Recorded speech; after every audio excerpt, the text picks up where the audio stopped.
facts. Electrifying sports talk from start to finish. You're going wire to wire. With Diesel and Cole Bryson. On the Fan Upstate. And now we got 95 yards to change the absolute feeling of the season. You know what I say, Todd? It's times like this that heroes are made.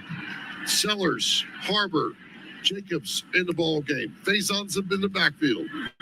Nick throwing curl route, knocked up, and it's picked off. Jones, the free safety, caught it out of the air. Oh. And just like you might think,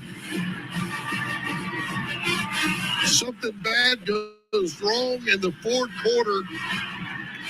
And Carolina's denied on the very first play. The Tigers with a pick six on Lenora Sellers, and they get their revenge from a year ago at Memorial Stadium. It's times like this that heroes are made, says Tommy Suggs. Diesel, right before Lenora Sellers throws a pick six. It turns out Tommy Suggs was 110% correct.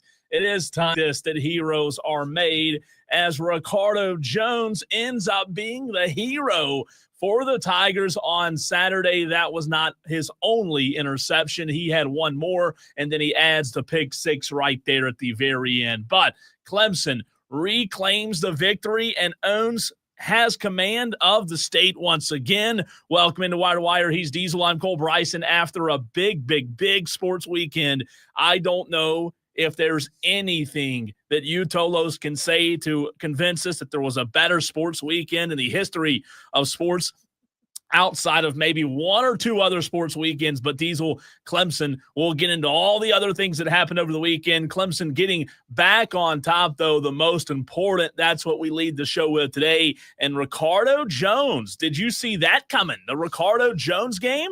How about it? No, you didn't. And credit to Clemson for fighting through that game. They weren't playing their best football. They were not playing great football through a majority of that game.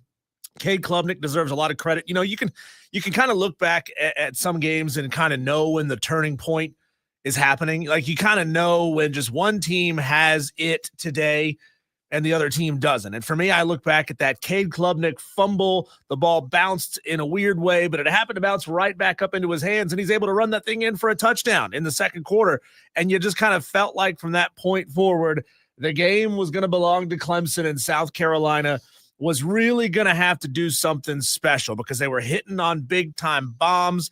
Big-time bombs cannot be the way you win football games. You know, you can't rely exclusively on those big time plays to win football games.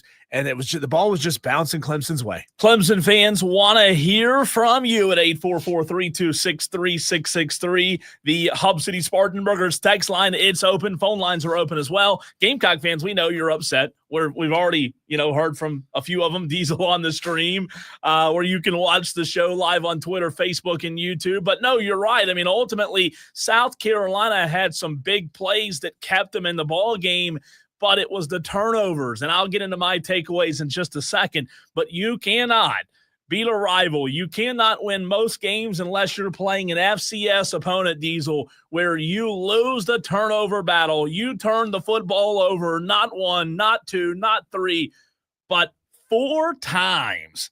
I mean, are you kidding me? Yeah, you turned Cade Klubnik over one time, but South Carolina had 4 turnovers on Saturday, and I don't care how well you pass. I don't care how well you pass protect or whatever else you may do well. If you turn the football over 4 times, you're not going to have a good opportunity to win that game, and that's the story. A lot to get into from the game itself, a lot to unpack, but Diesel, you start with that right there. 4 turnovers by South Carolina, only 1 turnover by Clemson. That's the story and what happened Saturday.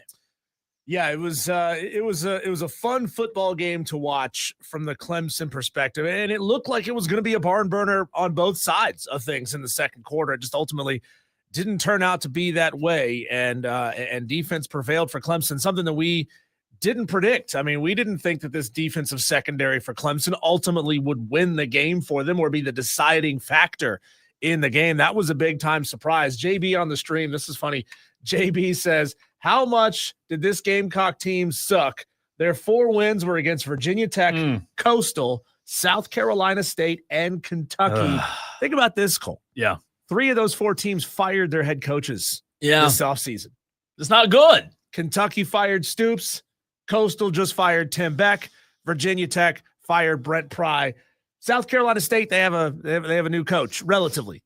So they're not going to fire him yet, but whoof. Yeah, but when you point it out like that, when you point it out like JB did, it does kind of make it hit home, right? It does kind of make it sound worse than it really is, because it was a horrible season.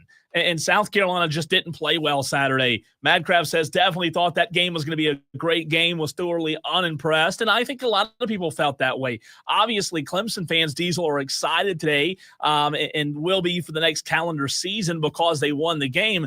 But it wasn't like the most riveting game. Now, it was better than the game a couple of years ago where it was like 16-8 or whatever. But you talked about the big plays for South Carolina. That was it. That was about all they had. And that takes us to our takeaways from the game, Diesel. Number one, South Carolina's offensive line was garbage, as it has been all season long, right? They had no protection on Lenora Sellers, and they had absolute no run game. How do you have 0 run game in a rivalry game and expect to win? You simply don't, Diesel. They were horrible up front. But guess what? They've been horrible up front all season. You know, I mean, it's no surprise that they were horrible up front.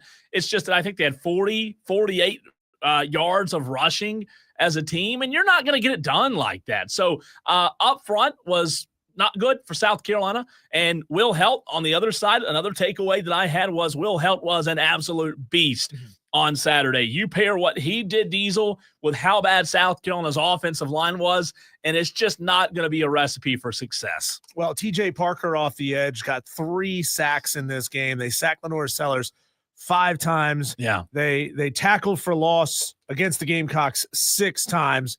I mean, this was a strong defensive performance. They were good defensively.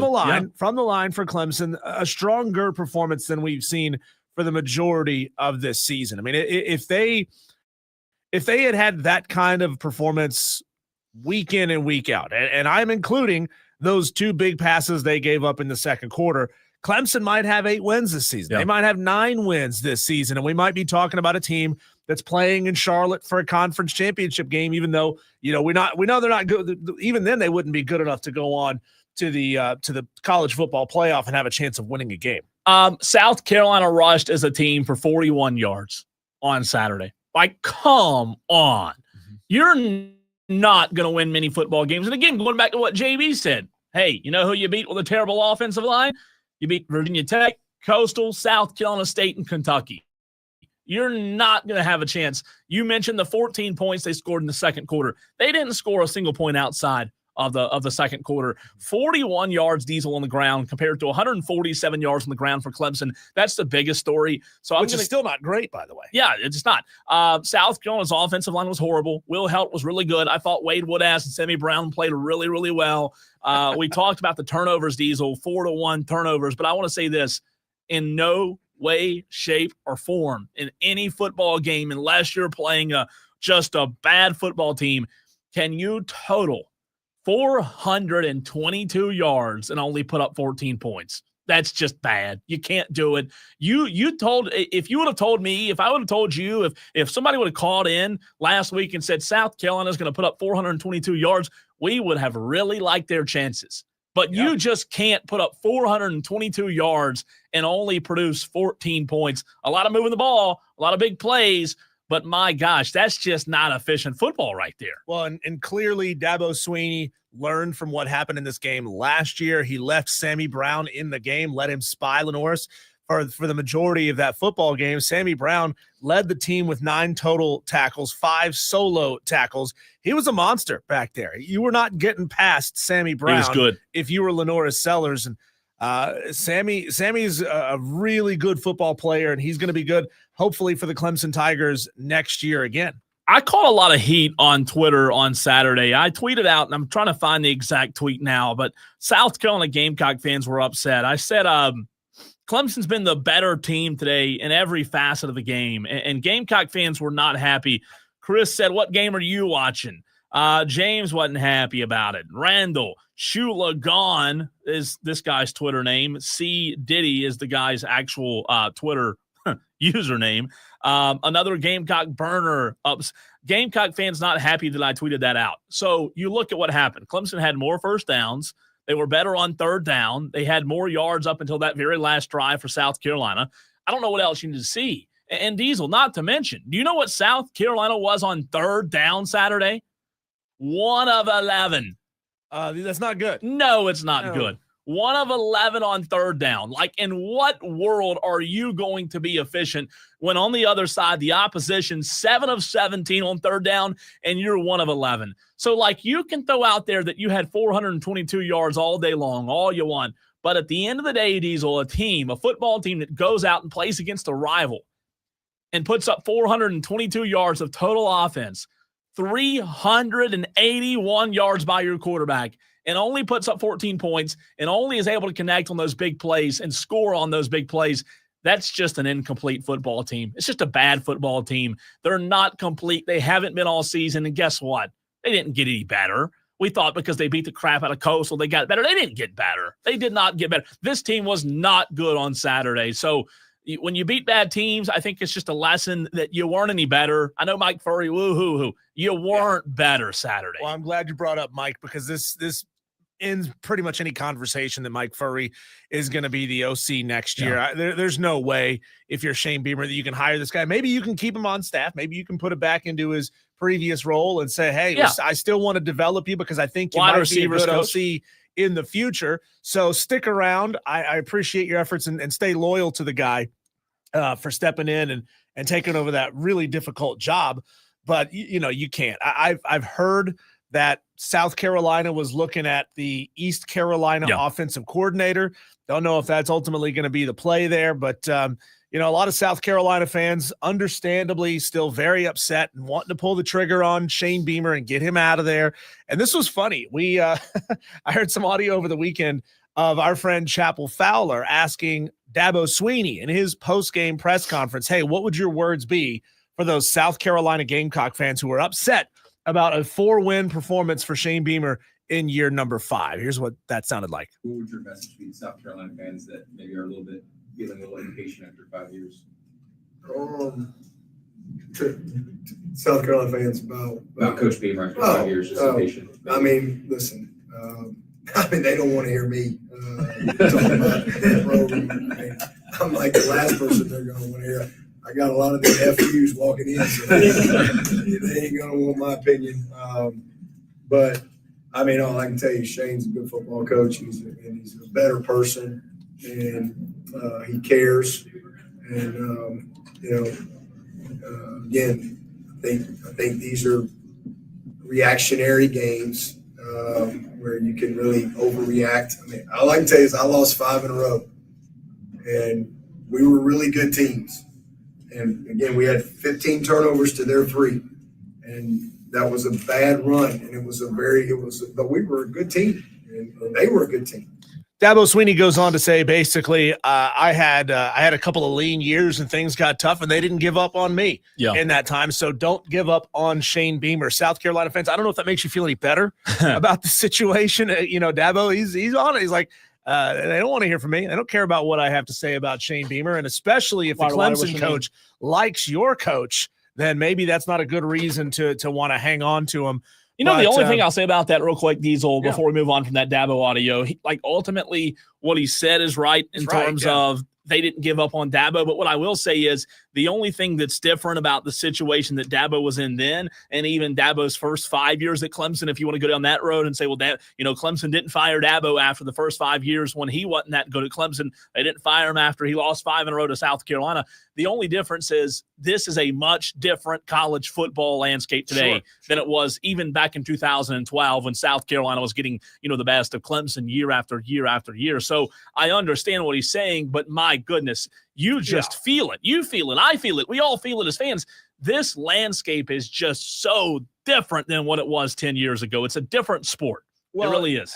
And I wonder, I mean, I would have to assume that South Carolina is probably pretty competitive in the NIL landscape compared to other teams in the SEC. Maybe they're not spending the $25 million Not that the Ole Miss Texas, yeah. spent this year, or they're not spending what Texas did this year, but they're spending enough money to get some really good players. The problem is every other team in your conference is stepping that game up. You hear the conversation about Vanderbilt stepping up their NIL and pulling away, possibly even flipping a number one quarterback commit going into next season. Vandy is going to be for real.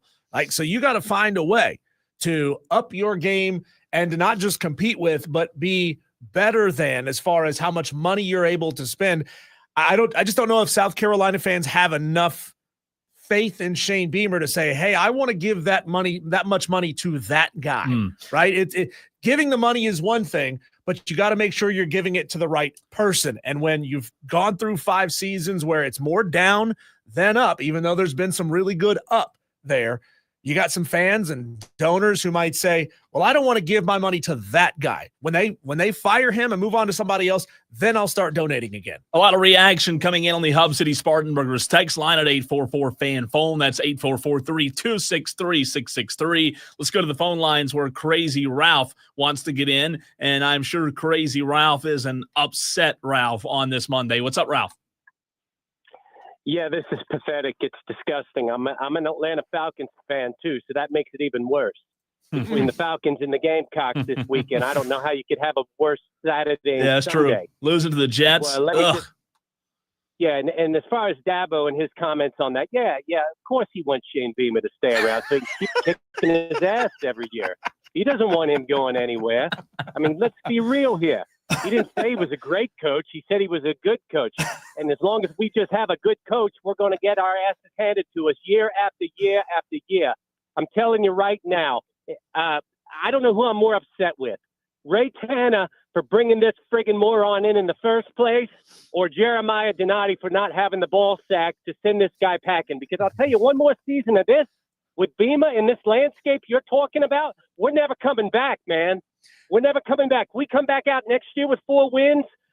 Everybody says, "Oh, well, nobody will show up for games if we fire Beamer now because there'll be nobody to come in and it'll be awful next year." It's going to be awful anyway. Let's just end this thing. It's got to be over. It's got to be done. I was there at that game. I saved all year for that friggin' game.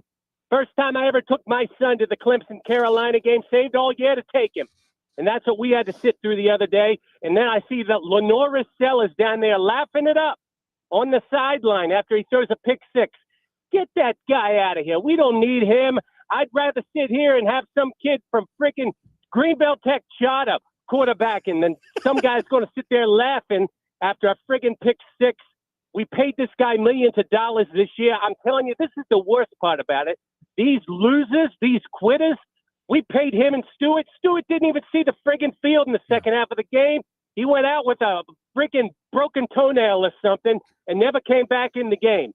Guys, I don't even know what to say anymore.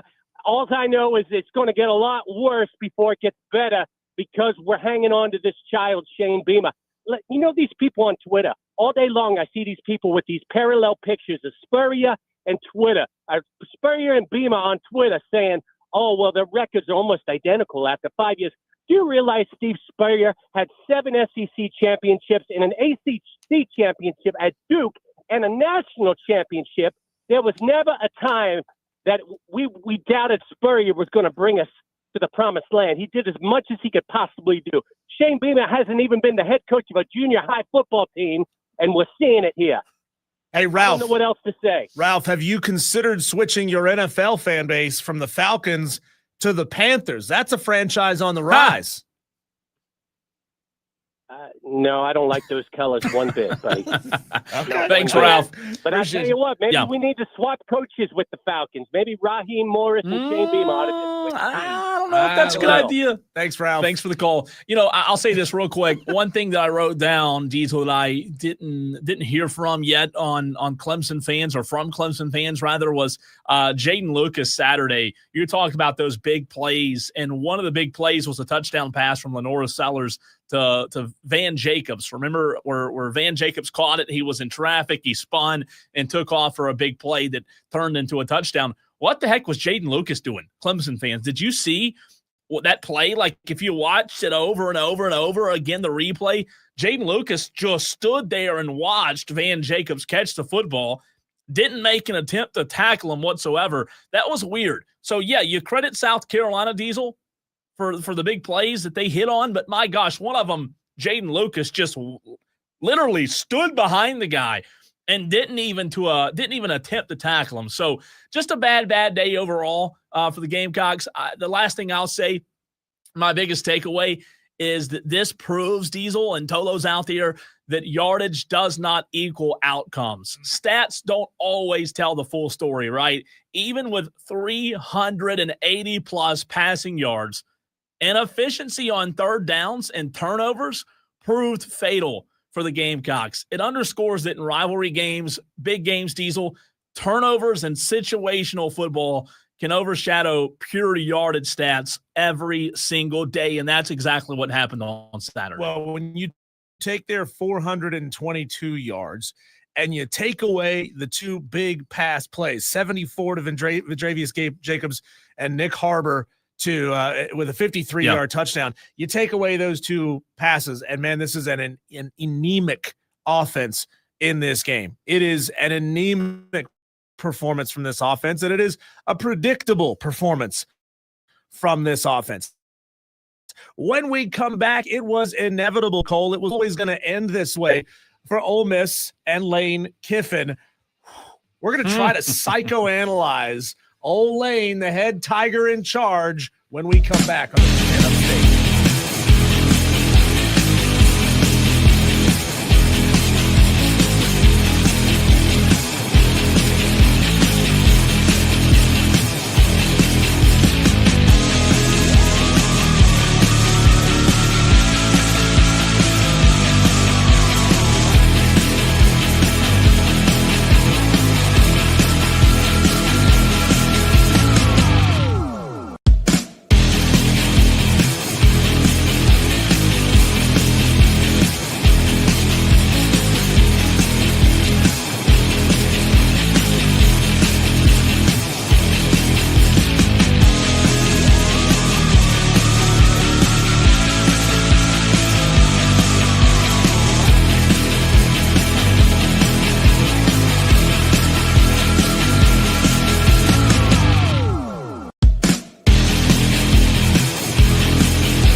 Well, it's the decision that we were waiting for all weekend long.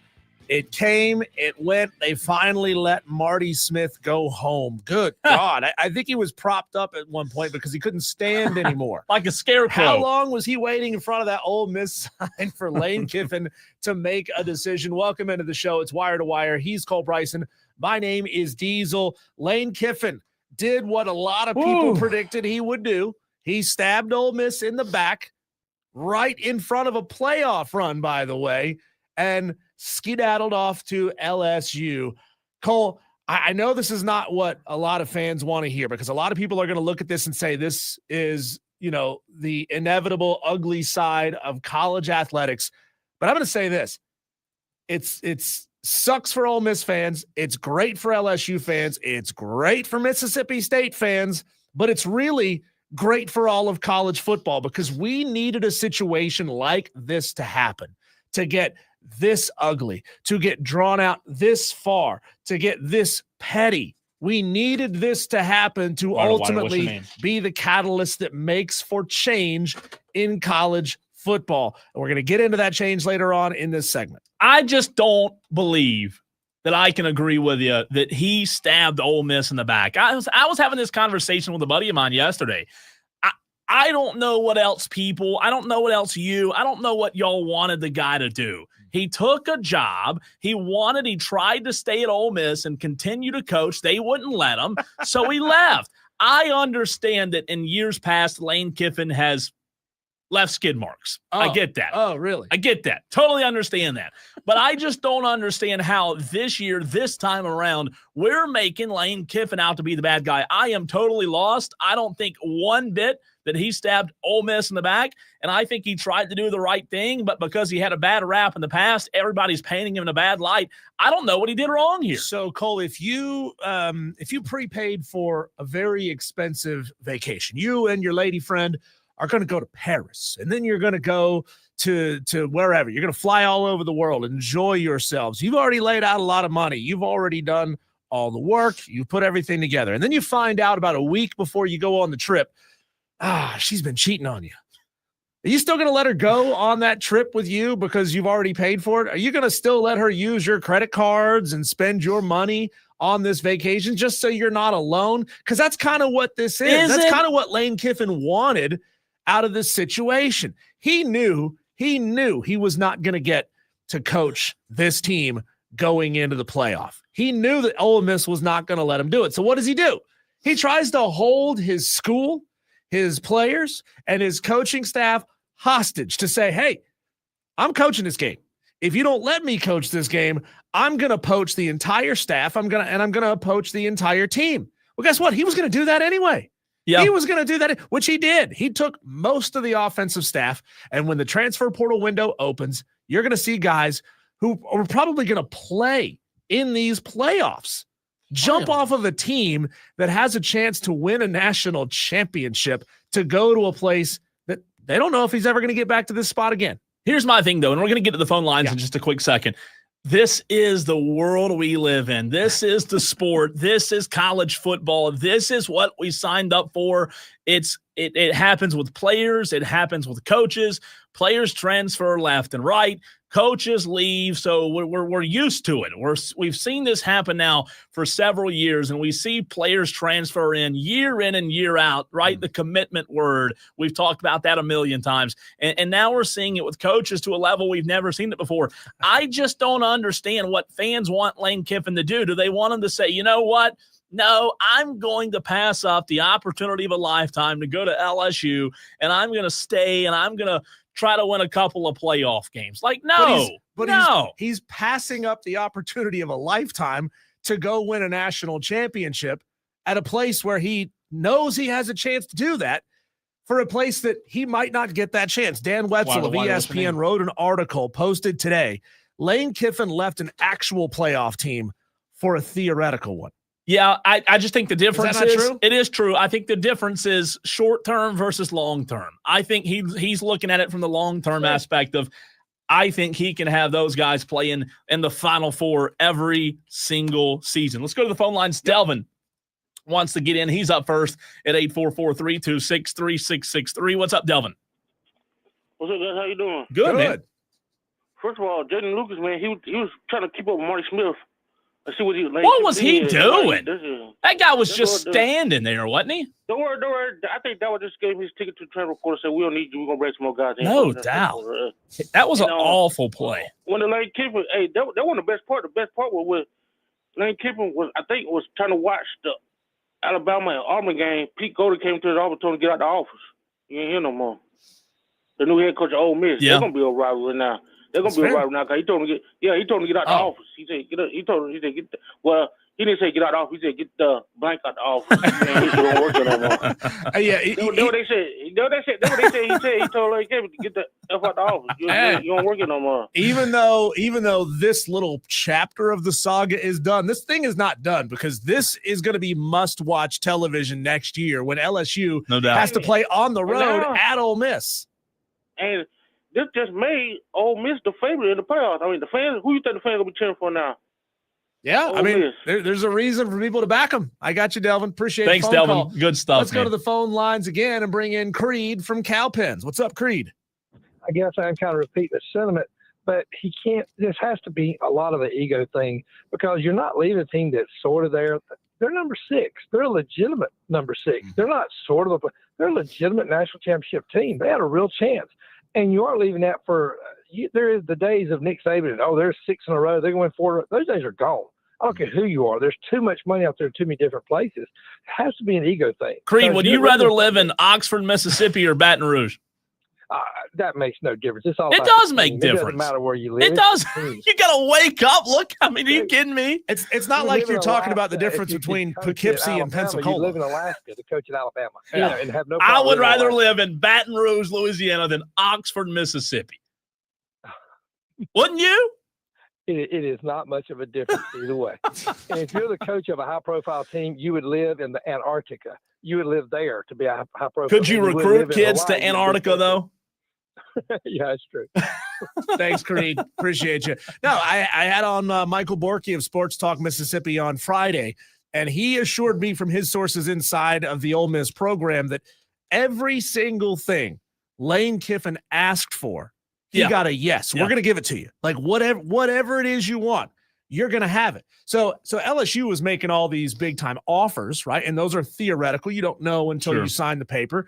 But every time LSU came with something, Lane was going to Ole Miss and saying, hey, well, they're offering me this. Can you match it? They said, yep, every single time. And to Creed's point, I genuinely don't think that this is an ego thing for Lane Kiffin. I think Lane Kiffin is an undiagnosed schizophrenic. I think Lane Kiffin has textbook sociopathy. He's a textbook sociopath. Sociopathic behavior is characterized. And tell me if this doesn't sound like Lane Kiffin and everything we saw over the last 5 or 6 days. Characterized by a pervasive disregard for others' feelings and rights, marked by traits such as manipulativeness, deceitfulness, lack of guilt and empathy, impulsivity, and a failure to conform to social norms. This behavior is often associated with antisocial personality disorder and can involve a tendency toward aggression and superficial relationships. Does that not sound like check down the line of everything we've seen from Lane Kiffin over the past 5 days? Maybe so, but my whole thing is this. We're making this out to be some grand ordeal. My whole thing is every single person that's listening to you and I talk right now would rather have the head job at LSU rather than the head job at Ole Miss. Every person. Given the situation that's going on in the state of Louisiana and how ugly it's been getting rid of Brian Kelly, the governor getting involved, having to hire an entire new board of directors or whatever the process was, just to get to the point where they could start making offers to Lane Kiffin. They are a match made in heaven. I'll give them that. I'll give them that. It's like, have you ever known two messy people who somehow get in a relationship together? You know that it's going to explode. You know that it's going to be really, really bad, and we're all just sitting here with our popcorn waiting for it to happen. Let's go back to the phone lines and bring in Tallahassee Todd, who wants to talk Kiffin. What's up? What's up? How about them doggone Cowboys? Oh, God. Yes! Tallahassee, Yes! Todd, we're on a different subject No, right we're not. now. No, we're not. Yes, Tallahassee, Todd. You changed the subject, baby. How'd your Man, Florida what State is Seminoles do going this on? weekend, Todd? Brother, what is going on? All the push-tush. If it ain't about the cow, I'm not knocking Lane. My concern is my Cowboys. We look good. I had a great turkey day. I love the Cornish hen. I love the ham. I had the ribs. I had the whole entree. But how about them doggone Yes. Cowboys? Look, let me tell you this. How big of a game is Thursday? Are you kidding me? We Huge. cannot have a letdown. No, we gotta can't win. let down. Gotta win. Tallahassee, Todd, hope it goes well. Thanks for the call, man. Thanks, Todd.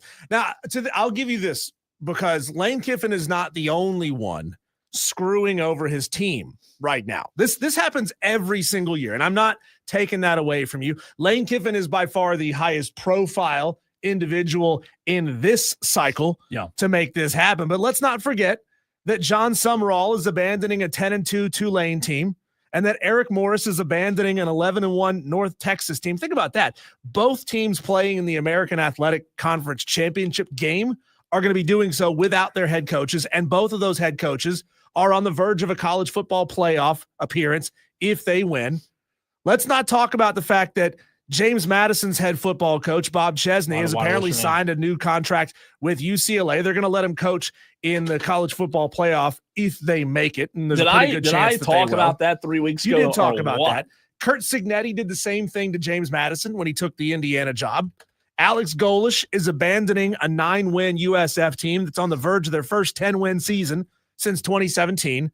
Jim Mora is abandoning a 9-win UConn team ahead of what would be the program's first 10-win season in the college football playoff era. So I'm not saying that Lane Kiffin is the only one doing this. What I am saying is we're seeing this play out in the SEC, which we haven't typically seen this level of incestuous hiring happening in the biggest conference, with one of the teams, the team that's losing their coach, going to the college football playoff. They're in. They're going to be in. And it's going to be really fascinating to see tomorrow night what happens. Yeah. How does the college football playoff committee look at all these teams? Because there's 4 of them, 4 teams that are on the verge of a playoff berth that are all losing their head coaches. How are they going to judge that? But what our reporter friends say, you can't turn a hoe into a housewife, and that you can't. I mean, he was ultimately right. Man, he was proven right. Wasn't he? He was proven right. Lane Kiffin getting in his face, because nobody ever thought that Lane Kiffin was going to throw a punch. They made up, by the way, in that scenario. Did you know that? Did they? Yeah, Lane texted him the next day and was like sending him gifts. It was A-OK. Back to the phone line real quick. Rick and Greer. What's up, Rick? Okay, in the immortal words of one of your listeners, Bema has got to go. Thank you. Who? Huh? Rick. Who is Ema? What are we talking about? What did he say? Did he say Ema? What did he say? Oh, my 844 fan phone. Can somebody hold translate on, let me Rick and pull Greer? up our my gosh, look what I'm did having he to do say? here. This is the second time I had to do this with a Rick phone call. And Greer, what's up, Rick? Here we go again. Let's see if we can. Okay, in the immortal words of one of your listeners, Bema has got to go. What? And Greer, what's up, Rick? Ema. Thank you. Hey, and he said thanks at least. Let me one more time. Listeners, Bema has got to go. Thank you. Who is Ema? Are we missing something? Rick? It's not the first time we've said, Rick, what are you talking about? Bema. I don't know what he's talking about. Oh, sorry. He was saying, thank you, JB. He was saying Beamer in Crazy Rouse accent. Bema. Okay. Oh, now we can hold on. Bema. There we go. There we Okay. go. It makes Gotcha. sense now. Bema. I got you. Did you hear the interview? Oh my God! From the tarmac, and they were standing outside of a local airport in Oxford, and Lane Kiffin is standing there in what looks like an ugly 1970s Al Davis kind of suit. Yeah, and they ask him, what about all these fans who were upset over you leaving? And this is what Lane Kiffin said: "This decision out so long. It was really difficult. This has been a really special place. 6 years here. I know that there's a lot of feelings and emotions right now around. I hope when they settle down that there's an appreciation about what we were able to do here and having, the best run that's ever been done in the history of the school, and brought some exciting times. So I'm so appreciative to the people of Oxford and the relationships that I developed here. He had like 4 lies in that one statement. Only a sociopath would screw somebody over and then say, well, yeah, but they should appreciate me. They should appreciate what I did for them. But here's the thing, Colin, we don't have time to get deep into this. We maybe at another time. I think this is the thing that will finally change the athletic calendar to put it more in line with the academic calendar, which will push a lot of these activities, coaches, hirings, transfer portal, et cetera, into the month of January, so that we don't have this problem. This is not an issue in the NFL. Yeah, the calendar. You don't see coaches being poached away during playoff runs. It just doesn't happen, right? So I think maybe this will be the thing, because when it happens to little schools, nobody cares. Nobody cares that Tulane, USF, James Madison, North Texas, they're all losing great coaches. No one gives a rip outside of those fan bases. But when it's happening in the biggest conference, when Greg Sankey sees all this ugliness play out, he's gonna step up and say, hey, guys, now we got to do something about this, and maybe it'll actually happen. We'll push Daily Wires to later on in the show, because I want to say this, and we're running short on time, so we'll get to that in the 5 o'clock hour, Diesel. I just want to say this. We all know that Lane Kiffin wanted a high-profile job. LSU is a high-profile job. Florida's a high-profile job. What have we talked about? You and I have talked about it on this show many, many times when it comes to when you're hired, when you're fired, when you take jobs, when you accept. The list goes on. Timing is everything. And with timing being so critical, so important, it was a very messy exit. We all acknowledge that. And how you leave does matter.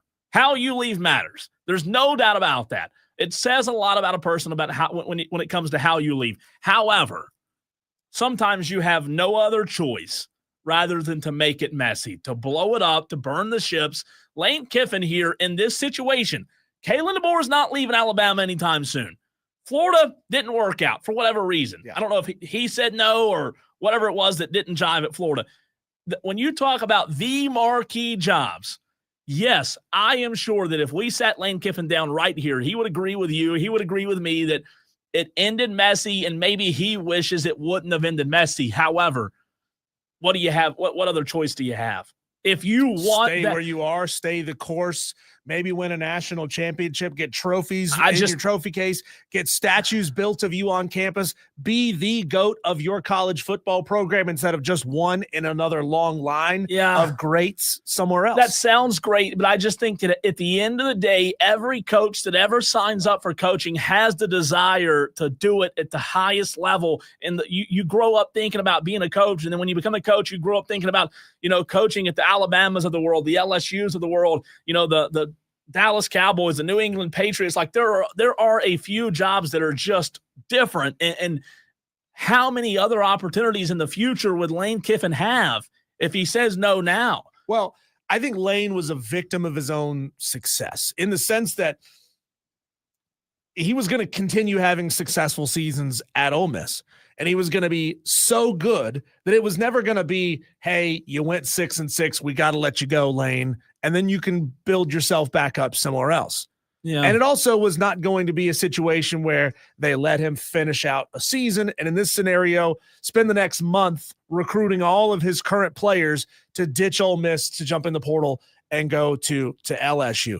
Here's a fun game, though, Cole. How long is it going to take for Lane Kiffin to betray LSU for another opportunity? For the NFL, for Alabama, because you can't. It's in his nature to do this. He's done this everywhere he's been. This is who Lane Kiffin is. He will find a way to screw over LSU at some point. LSU fans may say, "Oh no, it's not going to happen to us. It's never going to happen to us," but it will. Maybe it's the price you pay to date the hot girl. Maybe it's the price you pay. And Tennessee's paid the price. Alabama's paid the price. Who else that Lane? Tennessee's paid the price. Southern Cal's paid the price. And now LSU's selling their soul to be able to date the hot girl and pay the price.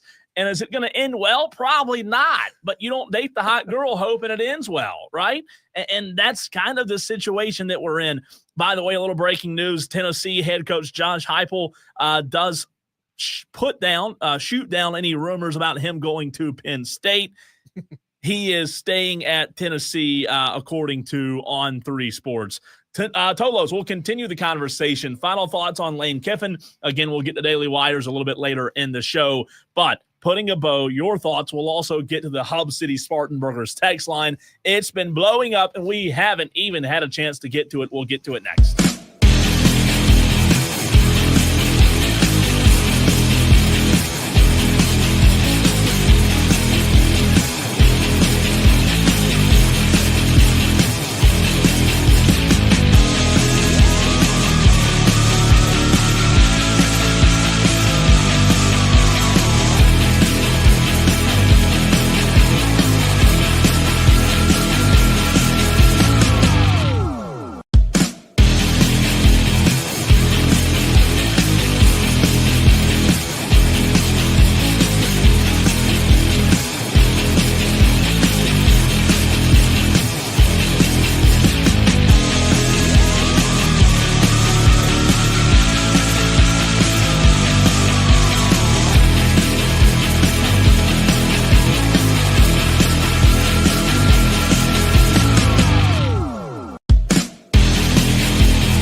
Texter from the 978 says, Cole, to all those people in those videos giving Lane Kiffin the finger at the airport, if somebody paid you $13 million a year, would you walk out the door today of your job regardless of how many projects you still need to complete?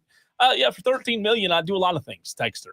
RJ says, here's something to think about, or here's something no one is talking about regarding Lane Kiffin. His son played in the Mississippi high school football semifinals last week and lost. Maybe that's part of the decision why, or maybe that's part of the reason the decision was delayed.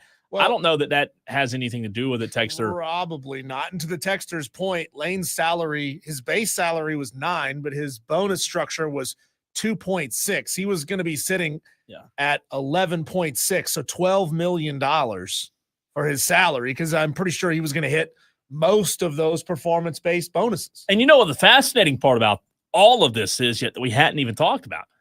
You know who Lane Kiffin hosts the very first weekend in college football next season? Lane Kiffin welcomes Dabo Swinney into Baton Rouge. How about that? And then they go on the road at Ole Miss. You think they're going to play that Use a Ho song? No. Inside I'm sure Vaught they Hemingway won't. Stadium? Are you kidding me? Oh, come on. They're going to find 30 songs that sing about hoes. It's going to be great. Good stuff. It's Wire to Wire with Diesel and Cole Bryson. When we come back, oh my goodness, the Carolina Panthers shocked the Rams. We'll get into that game and try to make some sort of sense about who this Panthers team is next.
Bryson. On the Fan Upstate. Well, I've never seen a team swing so wildly between easy win and a team that you really don't want to see on your schedule, like the Carolina Panthers, who over the weekend shocked the LA Rams 31-28, knocking the Rams out of the number one spot in the NFC. Welcome into Wire to Wire. He's Cole Bryson. I'm Diesel. Tolos, how do you put a bead on this team? Because every single time we say, hey, this is what this team is, this is who they're going to be, this is how they're going to perform against X team, Y team, or Z team, they just do the exact opposite. We cannot figure this team out. It's fascinating. No. It's frustrating. It's infuriating. But it's a lot of fun to watch, too, if you're a Carolina Panther fan. They didn't really beat the Rams Sunday, did they? Like, that didn't really happen? It didn't really happen? Truthfully, the Rams beat themselves. Well, no, I'm just saying that the Carolina Panthers, they did. we're not dreaming. They did. Like, you have to smack yourself in the face a couple of times. I'll say this. You're right. They are wildly entertaining in a good way, in a bad way. They're very difficult to put a beat on. I don't know. I can't understand it. Maybe, though, just maybe, this is what has to happen in order for Bryce Young to reach a level of consistency. Maybe it's the growing pains of the NFL quarterback maturing and the maturation process that we're seeing, because Bryce Young was really, really good on Sunday. Well, he was pretty good. He was good. He wasn't great. Matthew Stafford was awful. That sure as heck helps when you have Matthew Stafford cough the ball up 3 times, 2 picks and a fumble for Matthew Stafford. You know, I keep going back to something that I heard Anish Shroff, play-by-play voice of the Carolina Panthers, say, I think it was last season. He goes, the goal is to go from losing big to losing small to winning big. Well, the Carolina Panthers are right there in that pocket where they could do all of those things, but they're trending in the right direction. They're trending towards winning small. What's really fascinating about this team, Cole, is they have won 5 games by a field goal this season. Average margin of victory, 7.4. That's skewed pretty heavily based on that 30-0 performance against the Falcons. But their average margin of defeat, 17 points. When they lose big, and they lose big inexplicably. They only had 1 close loss, and that was a 5-point loss in week 2 against the Cardinals. I'm not counting the 10-point loss to the Saints, because 10-point loss to the Saints is a huge loss. That's like losing by 30 to somebody else. Yeah. So when they lose, most of the time they lose big. When they win, most of the time they win small. And they're winning small against good football teams. Look at that record. Look at that schedule. Yeah. They are winning against good football teams. Diesel, Bryce Young yesterday was 15 of 20, 206, averaged 10.3 a throw, 3 touchdowns, no picks, a QBR of 85.7. Bryce Young threw 5 incompletions. I mean, that's insane in the National Football League to only have 5 incompletions. Matthew Stafford, you mentioned it. He had 2 turnovers yesterday. A horrible QBR of 26.1. I don't know what it is. I can't understand why this maturation process of Bryce Young looks as sloppy as it does. But guess what? Maybe, just maybe, and this is your hope, this is your prayer, this is what you're feeling if you're a Panther fan like you are, maybe, just maybe, it takes this messy maturation process in order for Bryce Young to get where he needs to be, because we talked about it a million times this year. He'll be up, he'll be down, he'll be good, he'll be bad, he'll be horrible, he'll be really good. You know, he'll throw for 499 yards one week, and you're like, who's this guy? And then the next week he'll throw for 110. So you just never know. But what I am seeing is Bryce Young continue to get better. And you're not getting 200, 300 every week quite yet. But as long as Bryce Young doesn't go back to what we've seen him, and I don't mean he can't have bad games. Everybody has bad games. But what, to your point, you've got to start figuring out a way to have less bad games. Right? Yeah, all these things are true at the same time, because it is a team that is figuring themselves out on a week-by-week basis. Think about this. They did what they did against Matthew Stafford without J.C. Horn, who had, 2 picks by himself? the previous week in an ugly loss to the 49ers. Make that make sense. I mean, you have elite performances from the defense in losses, and then you have good, but not amazing performance. Think about it. Bryce threw for 205 yards. That's only about 40 yards over his average. So I'm saying and his average is terrible. So, I mean, it's better for Bryce, but it's not elite by any means. Here's the deal, though. Stage. We've seen this year, and we've seen in years past, and maybe this is where Bryce Young is at its best.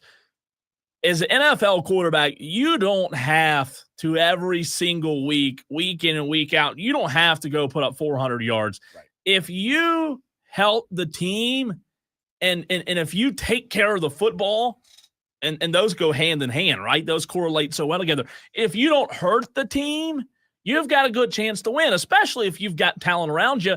And those guys yesterday, I mean, Jalen Coker, 4 receptions for 74 yards on the touchdown. Ted McMillan only had 1 catch. You'd like to see him get more involved, but my goodness, you ran the ball well. Chuba Hubbard was really good, 17 for 83. I mean, he ran all over that Rams. That's a really good Rams defense, Diesel. That was a 9-2 Rams team.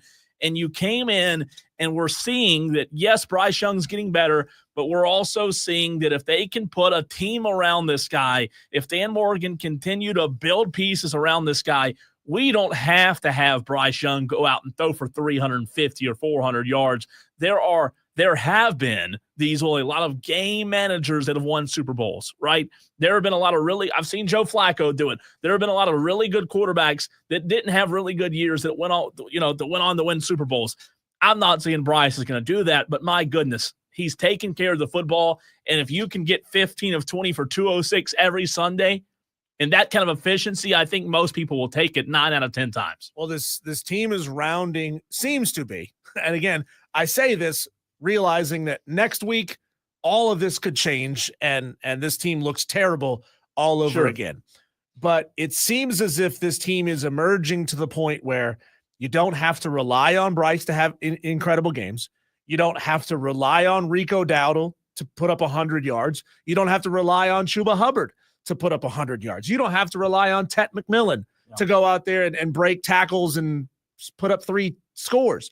I mean, they are to the point where you have enough talent and good enough scheme all across this offense that you can find ways to win even when your best players are either injured, they're not playing their best, or they're just simply being double teamed and played by really good defense. And the fact that, you see Jalen Coker have the game that he had, when you see that Chuba Hubbard finally steps up and has a big game himself, he was big, man. He put up 83 yards. And maybe I know it's probably going to be really hard to hang on to both Chuba and Rico, but if you can hang on to those 2 guys and have a 2-headed monster at running back where those 2 can flip-flop games and just use their skill set against defenses that their skill set is going to work the best against, then you have a team that is multiple in ways that you can find ways to win against all different types of teams. JB says, I think the Panthers have finally hired the right coach.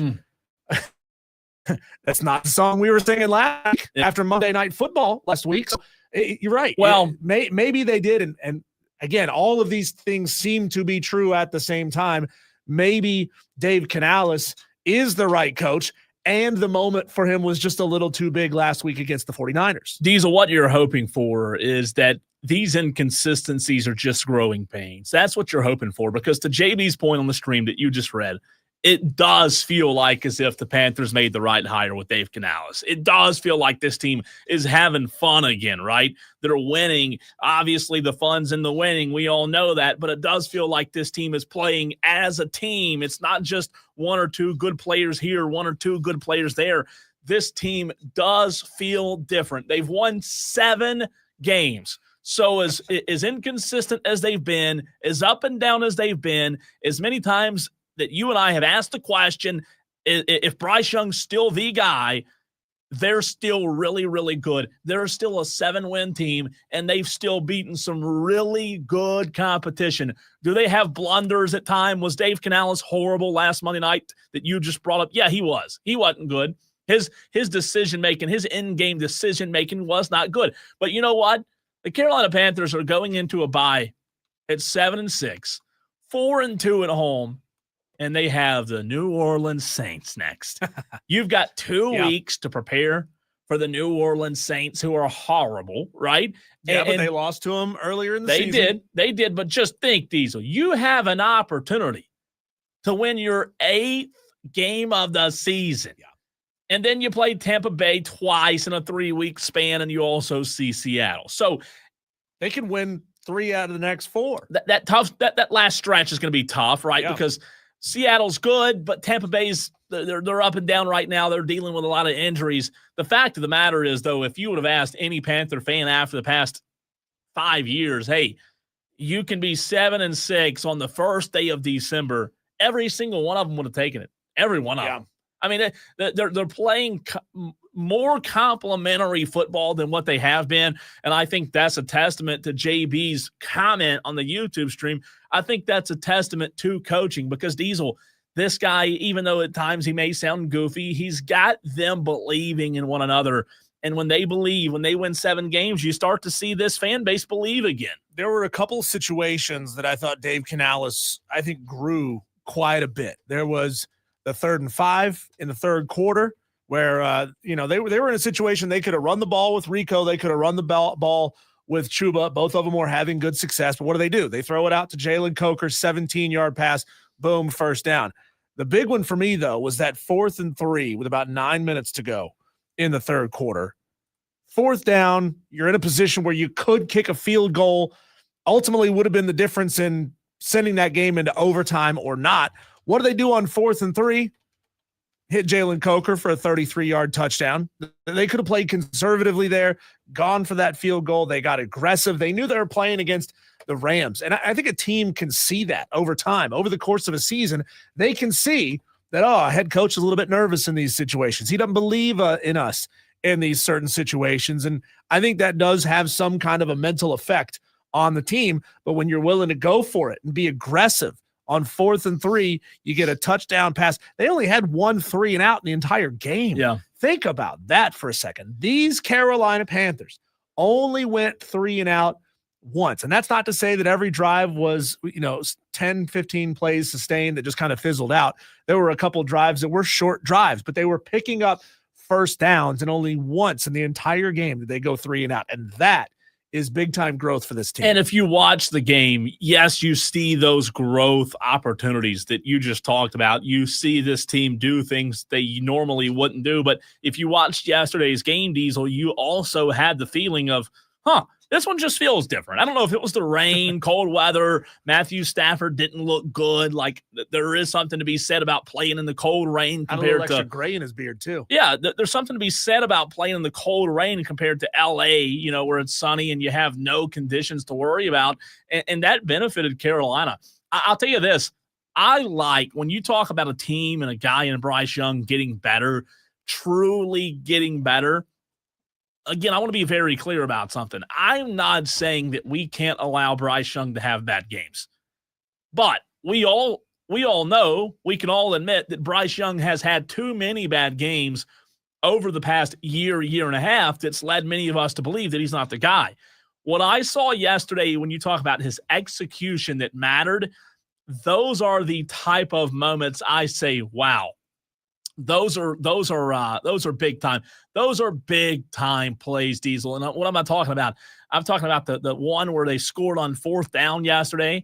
4th down conversions. They were really big. Again, he was 15 of 20, 206 and 3 touchdowns.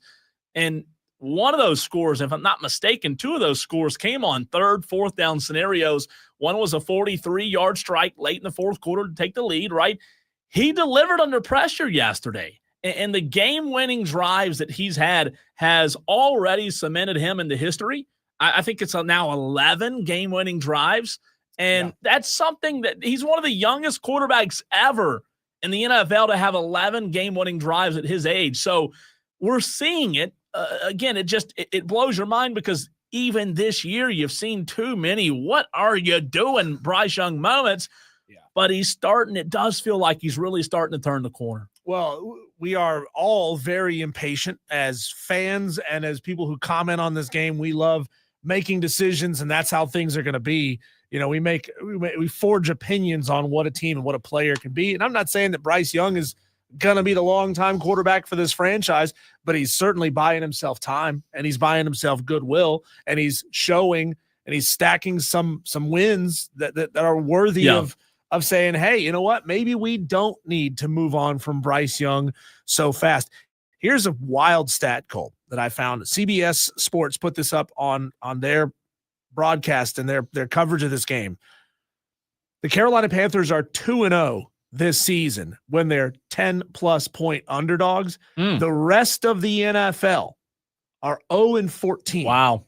So 2-0 versus 0-14 for the rest of the NFL. You cannot count this Carolina Panthers team out. They will have some head-scratching moments. They will look terrible at times, but they will also find a way to beat you if you're not 100% dialed in. And Matthew Stafford coughing it up 3 times yesterday did it to him. I'll tell you the biggest takeaway is when I step back and look at the big picture concerning the Carolina Panthers, Diesel, it doesn't feel fluky, right? It doesn't feel like this is a team that's just won a few games they weren't supposed to win. It does not feel like a fluke. And I think that's the hope.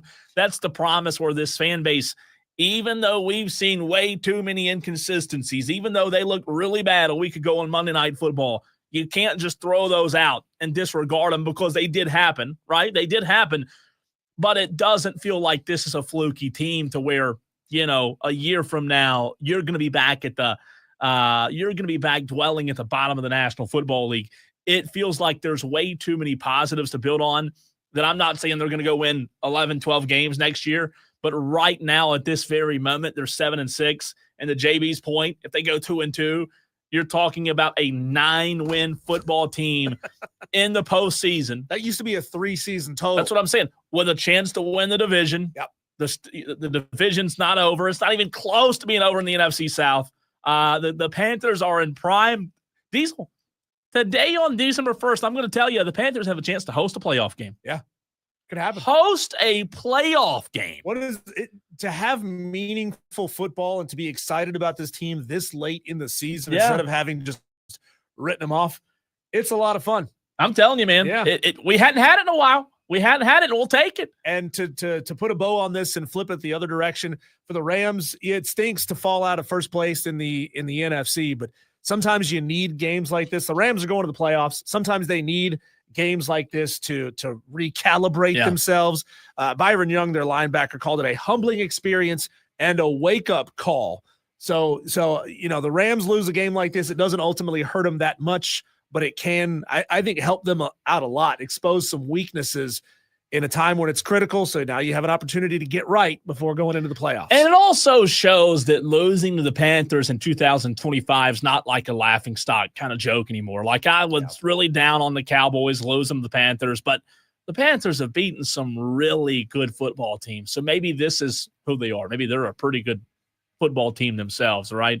Diesel, we've got to get into it with Grayson Mann, TigerNet.com.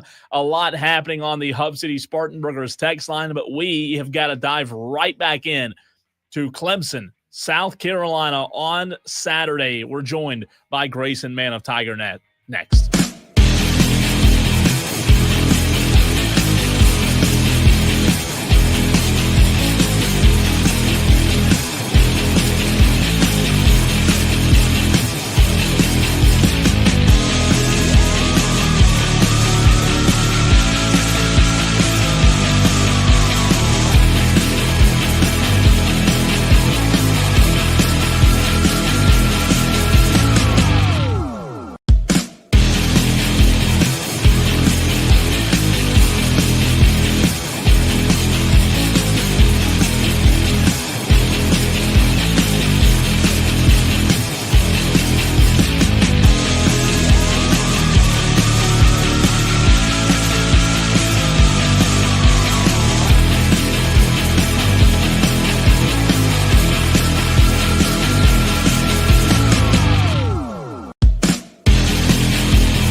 28-14 win for Clemson on Saturday, their 7th win of the season.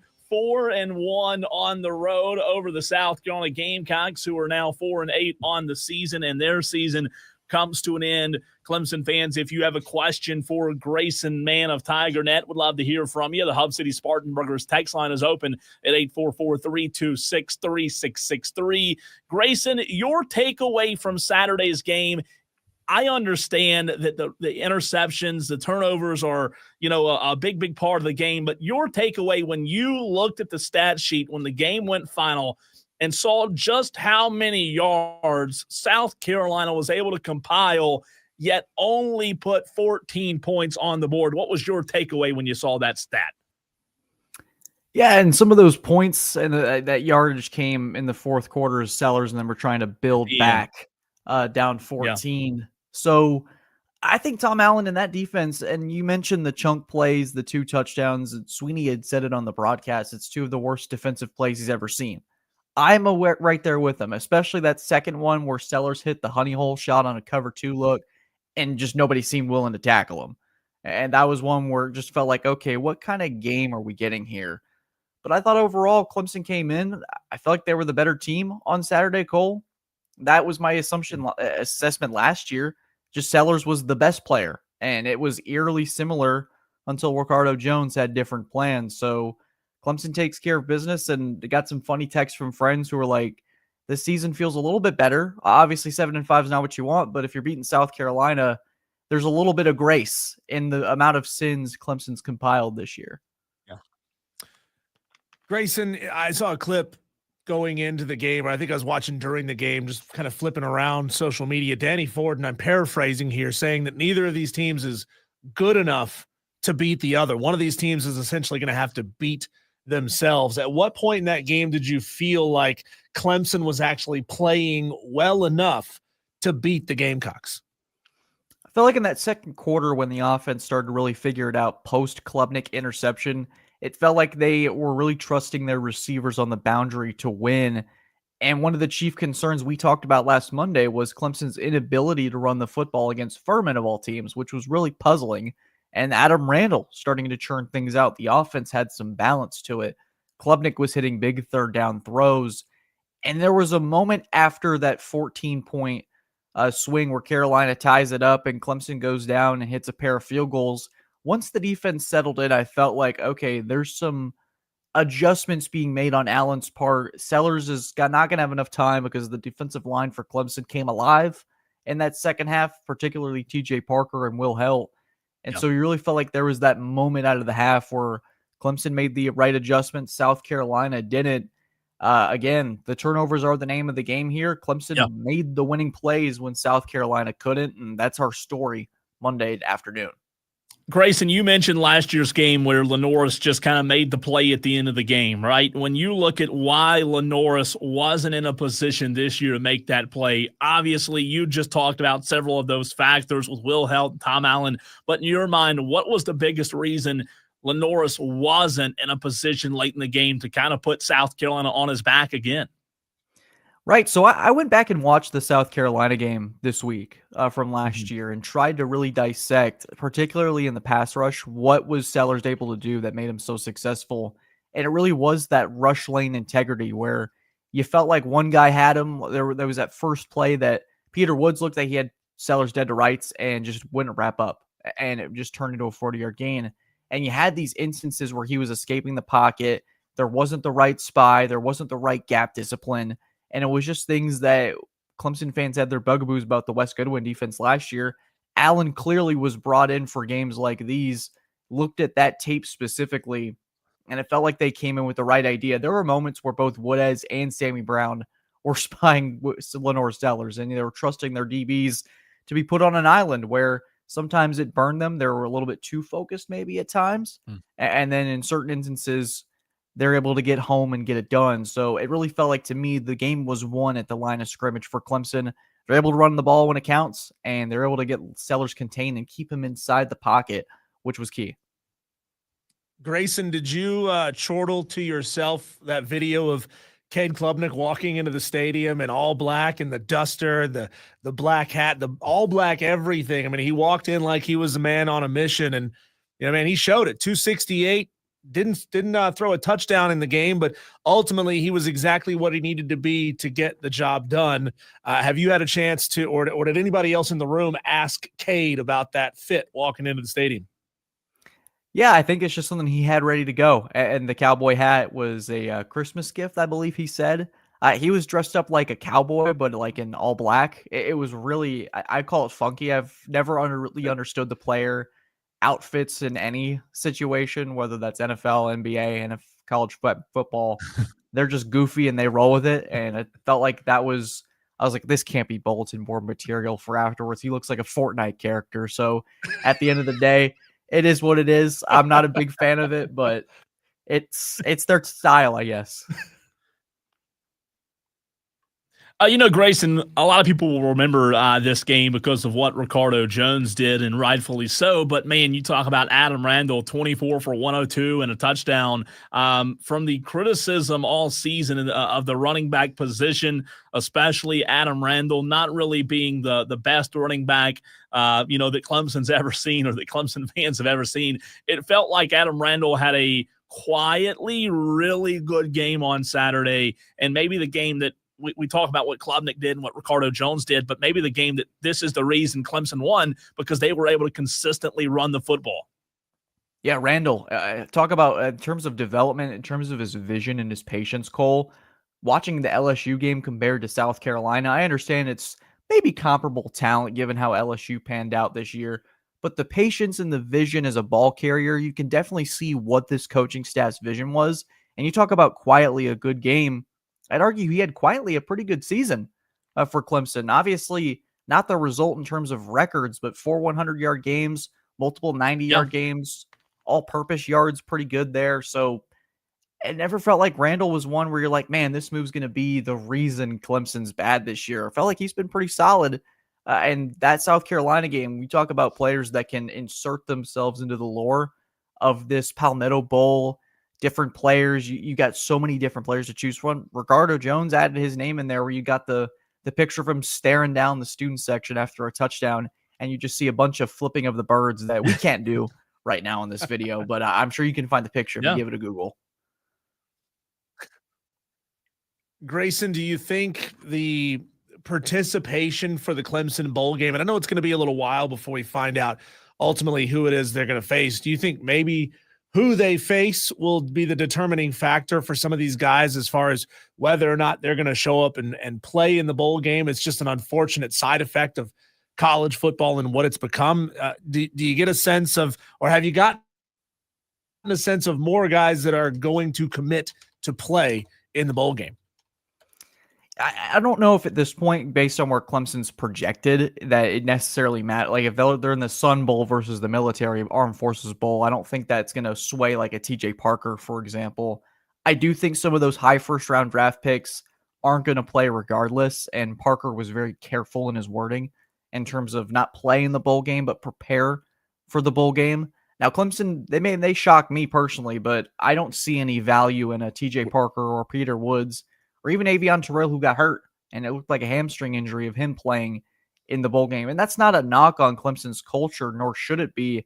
It's because these guys have millions of dollars on the line, and the Pinstripe Bowl isn't necessarily worth the tread on those tires for them to be able to prepare for draft season. So that is just where we are in college football. So I think it's just where we are, and I think you see it everywhere. And so I don't think it's a type of thing there.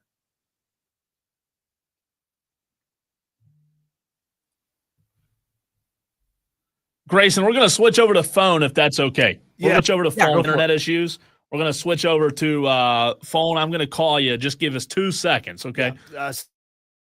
Since we're having that little bit of drop off. It must be raining outside or something. See if he would jump out of the stream and jump back in, but let's kick him out of the studio. Sorry. I will call him and get him on here for the next couple minutes to finish out this interview. Grayson Mann of TigerNet at Gray_man21. Definitely go and find him and give him a follow. Grayson does some phenomenal work. He is so plugged in to this Clemson football team in this season and been an invaluable guest to have on on a week-by-week basis. I think we've got him back. Grayson, sorry about that, man. I think it was some internet issues on our end because my computer was crapping out over here on me too. Speaking of crapping out, South Carolina, their inability to win at home. What do you make of that? I mean, this rivalry, these fans, man, you would think home field advantage would matter. And for whatever reason, home field advantage just hasn't mattered in this rivalry game. Yeah, Clemson hasn't lost in Columbia since I was in elementary school, which is a pretty wild stat on its own. And you feel like the strangeness, at least this decade, Clemson hasn't, in this Palmetto Bowl rivalry, I don't think a home team has won since 2018. So it's been a long time since a home crowd has seen their guy take care of business. And that's just been sort of what South Carolina's been all year in terms of just not being able to get it done. At home, it's been a rough season for Shane Beamer. There was a lot of sadness on that Gamecock sideline, able to go down there on the field after the game and just the pure emotion, which makes this rivalry so unique, is one side is full of pure joy and the other side, it's just the last bit in what's been a brutal season. So really, you got to kind of see it from the Gamecock fan base. They really showed up, to give them credit, and were loud. They were rambunctious, but ultimately at the end of the day, you kind of see it. Once Sellers saw that pick six, the massive exodus for the exits certainly started to go. Grayson, kind of a big picture question here. We're going to get into this ourselves in the 5 o'clock hour, but your reaction to the looming nightmare scenario for the ACC, which would be that Duke upsets Virginia for the ACC championship game. They're only a 3.5-point dog in this game, by the way. And then you would have a 5-loss Duke winning the conference championship, but clearly not getting into the college football playoff with 5 losses. Just your general thoughts on the ACC being this far down this year. Yeah, and it's fascinating because Duke in conference play 6-2 is good enough to get you to the ACC championship. They just had some mishaps of losing to Tulane, a couple of other games they probably should have won, and they've been a really talented football team. You got to give them credit for figuring it out in conference play. But obviously this hurts the image of the ACC, a league that's trying its hardest to get a Miami into the mix, and they're going to have to make sure and just kind of sit around and wait to see if they'll respect the head-to-head over Notre Dame. But yeah, this is the nightmare scenario for the conference, where they're trying to get at least somebody into the big dance to represent them. And if Virginia can't get it done, man, that's going to be a tough look for the conference, where maybe 2 Group of 5 schools or a team like Texas or Vanderbilt, who's waiting on the outside, they slip in, and it further steeps us into this domino effect. I could absolutely see, if Duke were to win, this pushes us further to that super conference chaos that everyone's hoping for. Grayson, what I love most about this, and I'm a fan of a G5 team, but the fact that James Madison is sort of the wild card in this scenario, and that's an in-state team. So you've got a team from Virginia watching 2 other teams from Virginia fight it out, or watching one other team from Virginia fight it out to possibly lose and get them into the college football playoff. This whole scenario is fascinating to me. It's fascinating. It's messy. I mean, you have also on the other end, where I'm looking at it, is head coaching candidates are taking off. And so 2 of the teams already, I think Summerall's coaching Tulane if they make it to the playoffs, but still just sort of the idea that coaches are going to be a little distracted, or this would be if the NFL playoffs had free agency 2 weeks while it was going on. It's just a mess right now. And college football desperately needs to fix it, or they're going to lose a lot of people that are interested onlookers, not really willing to deal with all the moving parts. Grayson Mann, TigerNet.com, joining us for a few more minutes right here on the Fan Upstate. Grayson, appreciate you hopping over to the phone with us while we had a few internet issues. Let me ask you this. You look at the way Clemson finished the year, right? 7-5. We talk about their 4-1 record on the road. When you step back and take a look at what Clemson did successfully down this stretch to be able to win these games that they did, and to be able to go on this winning streak, and to be able to have a chance to go play for a bowl, what were those things that you can pinpoint that they did well down the stretch that they didn't do at the beginning of the season that kind of put them behind the 8 ball a little bit? I think you got to start with Cade Klubnik, who I think before October was one of the worst quarterbacks in college football statistically, and just wasn't getting it done, making too many mistakes. and really putting his team in jeopardy on a consistent basis. I mean, if you had told Clemson fans before the LSU game that the Tigers were only going to surrender 17 points, I think people would start freaking out and start a parade asking how many points are we going to beat this top 10 Tiger team by in Death Valley. And you end up only being able to put up 10. You have the loss to Syracuse. So obviously Clemson was able to protect its home turf a little better after Florida State and a win over Furman. But I think at the end of the day, you look at that road success, being able to go to Friday night and beat a Louisville team. And I get it. It's wacky. It's weird. It's a game they probably shouldn't have won, but there have been several examples over the last several years of Clemson losing those type of games, losing that type of game to South Carolina. That's wacky and back and forth. Overall, just a better product of football. They're complementing each other on each side. Cade Klubnik picking things up on the defense isn't necessarily all tight in the secondary. And then on the other end, in that second half, you have a pass rush that's able to keep Lenore Sellers in check, and the offense just enough before the defense ends up sealing the deal. So you kind of see a little bit of a better balance where against Syracuse, it's a total mess offensively and defensively. And fast forward a few weeks later, and this team's playing a lot better complementary football that Sweeney was hoping for. Grayson, who is your defensive player of the game from Saturday? I mean, a lot of candidates. Sammy Brown had a big game. Wade Woodaz had a big game. Will Helt had a big game. A lot of guys really stepped up on the defense on that side. And who would you say is probably the hero for that defense? Man, I think that you got to give it to. You're inclined to give it to Ricardo Jones because of the 2 interceptions, but I think the hero that's probably not going to get as much praise as Wade Woodaz. He made 2 massive plays in the fourth quarter. One of those was a touchdown-saving tackle on Lenore Sellers, where he was able to perfectly read the read option and chase to the quarterback right before Sellers broke the plane and was able to he was able to feel the wind behind him carrying to the end zone. And then that second one, a pass deflection on fourth down that gave Clemson just enough to really keep this one in balance. And so I think a lot of fans, rightfully so, have been upset with the senior linebacker's performance. But in his final game against South Carolina, I really felt like he made 2 plays that they may fly under the radar, but they really saved Clemson in the end. Grayson, when you look at the bowl game, obviously you want to win. It's a bowl game. You want to have an opportunity to go on and get that 8th win of the season. We all get that. But I believe a lot of Clemson fans, I don't want to say most Clemson fans, are kind of looking past the bowl game as to what this offseason looks like. A 2-part question. Would you agree that the offseason's a bigger story than the bowl game just because of Clemson's given their expectations and what they were given coming into the season? And then part 2 of that question is, what do you think that offseason looks like in terms of timing and what changes we may see? Yeah, to answer your question, absolutely the offseason is going to be much more important than perhaps a pinstripe bowl against a Northwestern team. Let's just throw that as an example.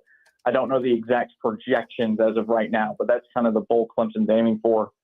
So certainly, I do think that offseason where a lot of change has to happen and sort of transition to the second answer to your second question is that I do think there's going to be a lot of change, Cole. I would expect there to be movement, whether that's the portal or the staff. I think there's going to be a lot of – I try to figure out a way to word it correctly, but the fan base has been clamoring for something big.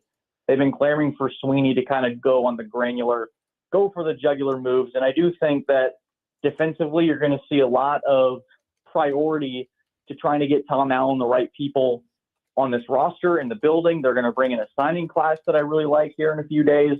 If they can just get that and start to move forward, I do think that 2026, this offseason, is going to be wacky. It's going to be a roller coaster. But I think it's going to be a ride that fans will enjoy because of the hope it could give them moving forward. Grayson, you're the best. We appreciate your time week in and week out. And, of course, we're looking forward to talking to you every week as we're leading up towards bowl prep. Yeah, I think we went from did we hit the transfer portal from computer to the phone today? Like, is that we did. We did. But guess what? It. It's college football. We might go right back to the stream. We might go right back to it. we need a Hayes Fawcett graphic with like a dial-up phone. That's right. You're the best, man. Thanks, Grayson. That's Grayson, man, of Tiger Net. When we come back, Colin, it's time to take a look at our new, fresh Upset Picks Challenge standings. Some movers, some shakers, and oh my God, you and I both hit. Whoa. Details on that coming up next.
You know, Cole, we tried to create a sense of urgency last week, reminding the Tolos, get us your upset picks for week number 14. Don't forget, it's a holiday week. We're off on Thursday and Friday. Don't forget. And then what did a lot of Tolos do? Forgot. They forgot. They didn't send them in. They forgot. Yeah. I mean, we are trending pretty heavily or pretty consistently towards 115 or so picks at this time of the season. And last week, only about 75 or 80 Tolos got their upset picks in. That means a lot of yous are getting a -2 this week. Turkey Day got them. I'm telling you, that tryptophan made you sleepy and you forgot to send it in. I'll tell you this real quick, funny story before you get into the results. I made a mistake. I totally forgot that I got my upset pick in on Tuesday. Tuesday. Yeah, we opened it up on Tuesday. So, funny story. All weekend, Wednesday, Thursday, Friday, Saturday, and even yesterday and this morning, I thought to myself, man, I forgot to get my freaking upset pick in. I was kicking myself. Who did you take? Kent State, I believe it was. Oh, that's a forgettable pick, so I understand. Well, Diesel, I'm telling you, I forgot all about it. And then I saw that on the rundown you wrote Cole hit, and I'm thinking, how'd I hit? I didn't play. So I had to go back to the upset pick spreadsheet. Yeah. I found it. I took some no-name. It hit, and now I've made a huge – this just goes to show, don't quit. Look where I am now. Quit. Exactly. Cole, you find yourself all the way up in 51st place. That's with 19.5 points to get inside the top 25, which, again, should be most players' goal on the at left. the end of the season. Is right now 29 points. So you are 9.5 points. That's it. 9.5 points outside of the top 25. You could hit on a good one this weekend, Cole, and be right there on the edge. That's the place you want to be in Gamecocks Lee. Yeah. How about this? Again, this is why we tell you don't give up. Gamecocks Lee has hit on 4 straight picks. He went from 0 to 27.5 points in just 4 weeks. That's insane. Gamecocks Lee is in 31st place. Wow. He is right there on the edge. And I think that's what a lot of Tolos don't understand is like they keep losing, they just check out and they think, oh, I can't win it, so I'm done. Yeah. Well, maybe you don't win it, but guess what? Guess what? I, on the first day of December and in 51st place, all the way on the left side of the sheet, I never would have thought I'd be in 51st. So we're all very much chasing Dave Mosley, who is lapping the field, right? Yep. This is like NASCAR in the 90s when they would still let you lap the field and they wouldn't throw a caution and bunch everybody back up. Dave Mosley has 84.5 points. He is so far out in front, it's not even funny. USC, Justin is in second place with 62. Leprechaun of Lyman in third place with 48. Tied for fourth place, Canes Transplant and Gamecock Tim with 47 points. My wife, F.U. Ashley, she has 43 points. Corn Chip all the way up to 7th place. How about that? 42.5. You got Hurricane Jeff and Joe DePisqua in 8th place, tied with 42 points. And RJ closes out the top 10 with 41.5 points. Puppy Monkey Baby right there. Dewey is still right there. Trey from Kentucky, Percy Nashty, John Dog, Coach AJ, all of you tied for at least 15th place or better. This thing is not over, Cole. We still got a lot of picks to go. We have championship week coming up. We have pre-Christmas and post-Christmas bowls. We have first round of the college football playoff. There is still so much left to choose to pick. And this thing is still up for grabs. Who's going to win this whole thing? I think Dave is there, but man, could USC, Justin, or Leprechaun of Lyman make a push to challenge for first place? And you know what? I was looking at this weekend, at the championship weekend. It's going to be tough. There aren't as many games, obviously, right? And you've got some really close spreads, Diesel. You've got some really close spreads. So it's going to be fun. It's going to be challenging, though, this weekend. I really think it will be. But I hit this weekend. That's all that matters to me. That's right. That's the only thing that matters. Hey, we both hit, and Tolos, we need you to continue sending in your upset picks. We'll do early leans tomorrow, and it'll open again on Wednesdays. We'll be live Wednesday over in Cherrydale at Ingalls Markets. Hope you can plan to join us then. He's Diesel. I'm Cole Bryson, and it is time to hear what your overreaction may be. There were a lot of things to overreact about over the sports weekend. So much to get to. Phone lines are open right now with 844-326-3663. You, Tolos, overreact with the best of them, and we want to hear your overreactions next.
in the NFC South, Diesel? Is that happening before our very eyes? Oh, come on. Baker Mayfield was meh yesterday.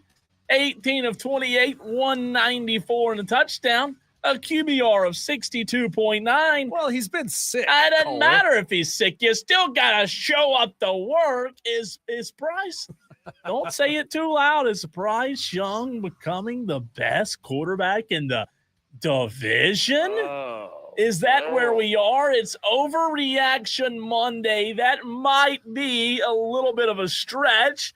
That might be an overreaction, but that's the whole point of this very segment, Tolos. If you think you can bring a pretty good overreaction to the table, we'd love to hear from you. 844-326-3663.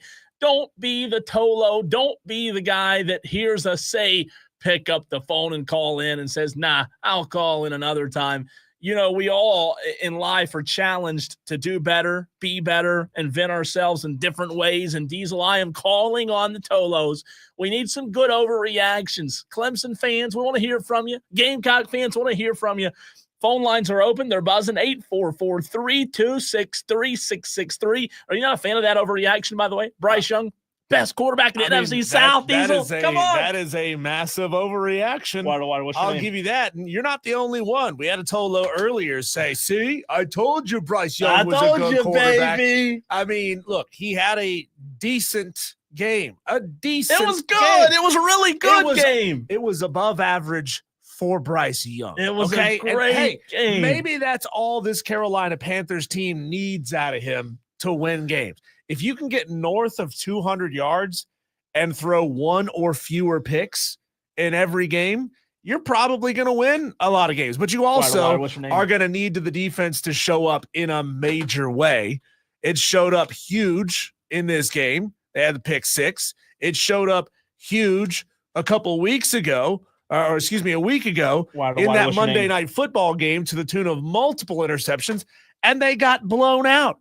Maybe Bryce Young is just going through those growing pains. He's a late bloomer, took a little time to get himself into winning shape. I think Bryce Young still could be a very good quarterback, but I'm not to the point yet. I am not captive of the moment. I do not allow myself to go through these massive swings. Oh, Bryce is great. Oh, Bryce sucks. Oh, Bryce is great. Oh, Bryce sucks. The truth is somewhere in the middle, and he has been awful for the first 2.5 years of his career. He's getting better, but I'm still not willing to say that Bryce Young is your franchise quarterback. We've got 5 Tolos on the phone line. Still have one spot left as of right now, but Tolos, when one caller drops, you can get in at 844-326-3663. We go to Dale. What's up, Dale? What's your overreaction on this Overreaction Monday? First of all, the fact that you said Bryce Young's going through growing pains is hilarious because I don't think he's getting any taller. True. Hey, he's 5'11.5" now. He came into the league at 5'10" on the nose. That's with inch and a quarter cleats. Yeah, it's true. That's true. I forgot about that. Okay. Yeah. All right. So first, let's start with this game on Thursday night. I believe the winner of this game has a shot at making the playoffs and the loser is eliminated. Yeah, I do too. Okay? Yeah. Second of all, I do believe Dallas, with as bad as Philly is playing, has a chance to catch the Eagles for the division.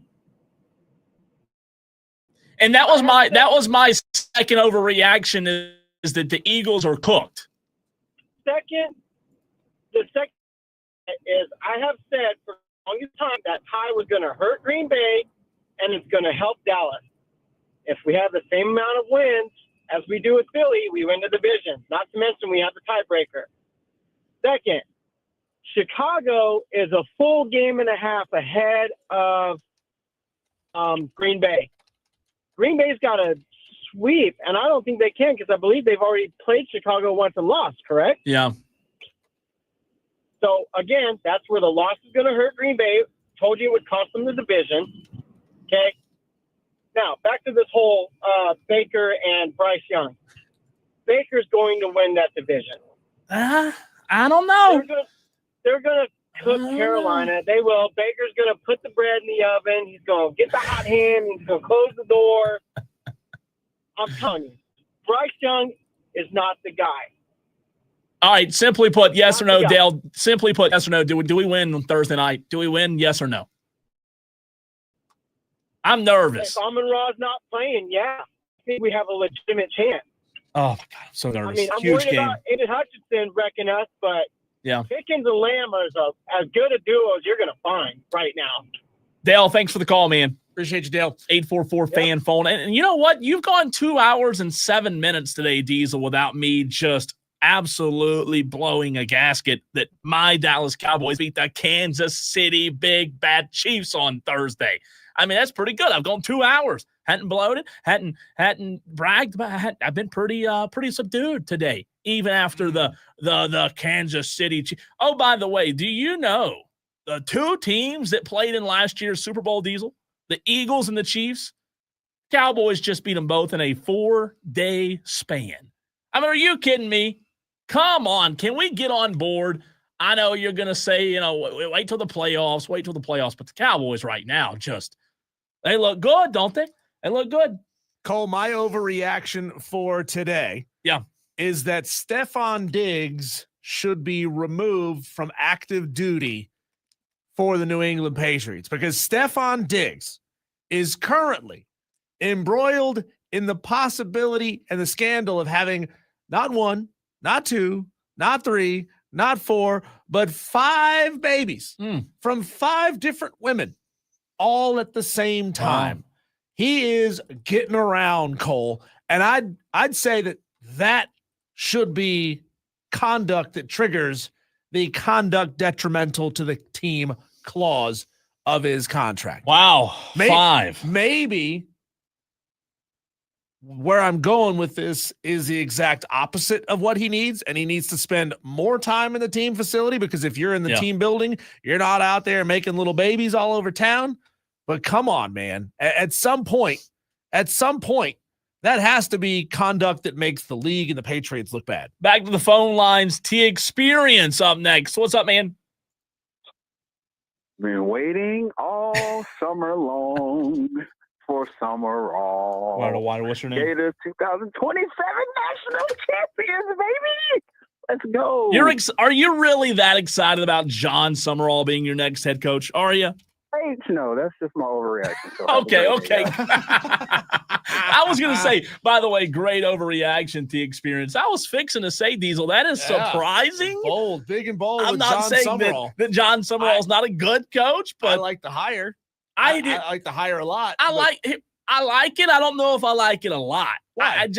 I don't know if John Summerall is the guy to bring Florida back. Yes, it's Florida we're talking about. What has he done? What has he done to prove that he can bring Florida back? He was elite at Troy. He was elite at Tulane.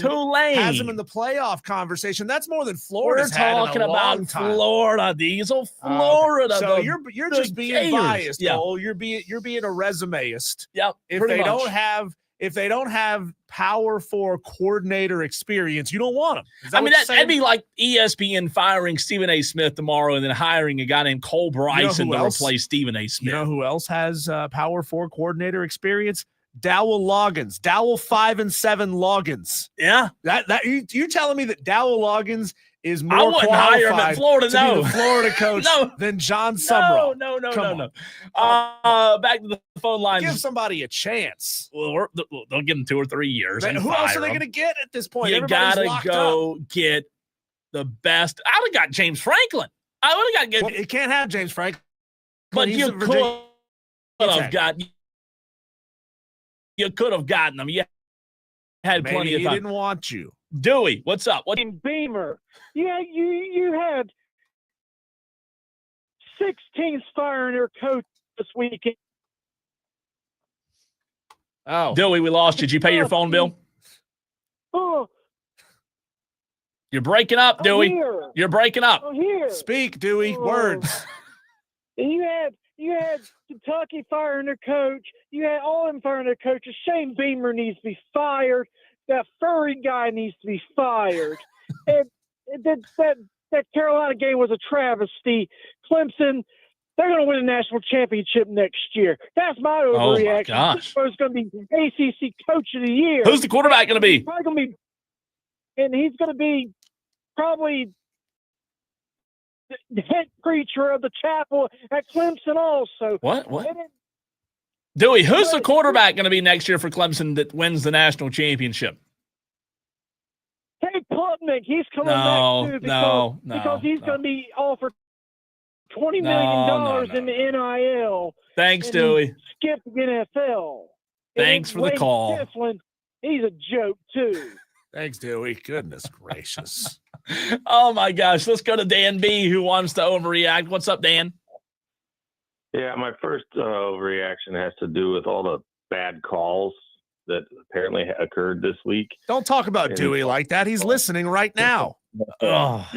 Yeah, but no, I mean, the biggest and most egregious one, for those that didn't see, the Florida State Florida game, where he called the timeout before the delay game or whatever, and they could clearly see that on replay and didn't reverse it. What about the Ricardo Jones interception? Did you see that one? No, I didn't see. Which game was that? Clemson, South Carolina. There was a interception in the end zone. They ruled it interception, but even though they ruled it an interception, Danby, it was not. And then you could clearly see that the ball hit the ground, the ball moved. It was not. It should not have been an INT. Yeah, no, but I mean, there's a whole list. You got the Colorado State Wyoming taunting penalty that negated a touchdown. Yeah, Alabama, Auburn had calls like on both. Oh, sides. and how about the guy headbutting the referee? Yeah, how's that guy not get ejected? Oh yeah, no, I didn't hear about that one. See, that's my point. My gosh, like, Ohio State, Michigan.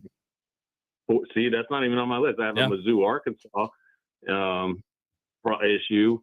But, you know, it's just we're 14 weeks into the season. Yeah. What are we doing here? Well, Dan, this one hurts me specifically. There was an illegal motion penalty called on what would have been the game-winning touchdown for App State. Nobody moved. Watch the replay. Nobody moved, but they called an illegal motion penalty, ended up pulling the touchdown off the board, and, of course, Arkansas State drives the field, scores a touchdown to win the game. Yeah. No, I mean, it's just like, it's frustrating to see it on the, when I was watching the recap. I didn't watch any of these games live and see it, but it was just like, wow. My other issue is the Lane Kiffin thing. Did he not, weeks leading up to Thursday, say he was not leaving? Was that like directly quoted? Did he say those words? I don't know if he said those words, but I know he said that he was going to pray to the Lord for guidance on this. And apparently the Lord told him to screw over Ole Miss, take their entire coaching staff and poach half of their offense off of the team. And by the way, he's literally in his press conference. It's live right now. We'll try to get some audio in the 6 o'clock hour of his press conference. Thanks for the call, Thanks, Dan.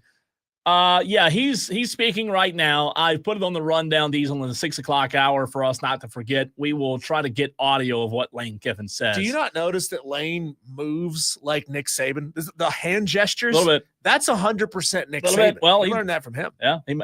Let's go to Madcraft, who's up next on the phone lines at 844-326-3663. We have some space opening up now on the phone lines for you Tolos. Want to hear your overreactions. Again, 844-326-3663. What's up, Madcraft? Yeah, they ain't going to have any time. No, I'm just playing. Hey, real quick, before I give you my opening spill, Cole, will you look up two things for me just so you have a visual aid? Of course, yeah. Can you look up the SEC football standings? And then also to look up. All right. Then also the college football playoff, their actual website. Look up their. A search for that. College football playoff, how you vote to determine teams? No, it's college football playoff. You go to their website, you'll find it. It's in their menu. It's in their menu. Good grief. Am I your secretary? Is that what I am? Right, fine. Well, I'll bring this up. I'll bring it up. I've got the standings, but I've got the standings pulled up. So I'm going to start there then. So I find it odd that if you take, let's take Tennessee, for example. If you look at Tennessee from week 1 and to go week 2, week 3, watch how their season played out. All right. And if you do that, then I want you to ask yourself, did it make sense for Tennessee to be ranked all season? By who? By who? No, it didn't. By who though? Nobody. No, it's a different ranking. But hold on. Yeah, but hold on.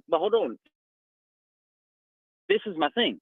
If they're gonna put the Tennessee in there, then they're telling you something. They're saying exactly what they should be doing for every other team. I keep going. All right. Let me just start off here, and this is irrelevant. This is just a fun fact. Texas A&M, you got the ranking pulled up, right? Yeah. All right. Looking at them, you see a halfway mark. It should be where LSU is. The LSU and down, you see all of the bottom half of the SEC, correct? Yeah. Right? All right. Now, I wanted you to take that whole bottom half and take out Kentucky. That's A&M's schedule. Their only loss was who? Texas. Where's Texas at? They're 6-2. They're in the top half. They're in the top half, right? Yep. So what does that tell you about A&M? A&M can't hang with the top dogs. Why are they ranked up there? Who have they played? What have they done? So now I'm gonna bring you to the ballpark question, and I'm about to burn it down. Oh boy! All right, I've got a 10-2. I've got a 10-2 ACC team. All right, we have outscored opponents 409 to 100. It was inevitable we were coming back to this, Cole. You realize you were. We knew this was going to happen. So all of this is to complain. Madcraft, can we just cut the BS and say you're just mad that Miami's not getting in? Full circle. Can I prove it? Yes. Are you going to let me finish these? Why are you trying to prove it to us? We're not the CFP. No, but I'm going to show you. I'm going to show you something. I'm trying to show you. Can you let me show you? Speak. Okay. Top 10 defense, top 20 offense, 20-plus point games, 300-plus yards in every game. Okay, now hold on. Let's work out the two losses real quick. It's SMU and Louisville. Ironically, they're both in ESPN's top 30 teams. So let's stop acting like those are two trash losses. But if you want to act like we're gonna consider, quality losses all of a sudden, let's just get that. Let's get rid of that. That's a generational moving of the goalposts. That's never been a factor. So now let's go against common opponents in the field. All right, Texas, we have a common opponent. Florida, we know what happened. All right, Alabama, we have a common opponent. Florida State, what happened?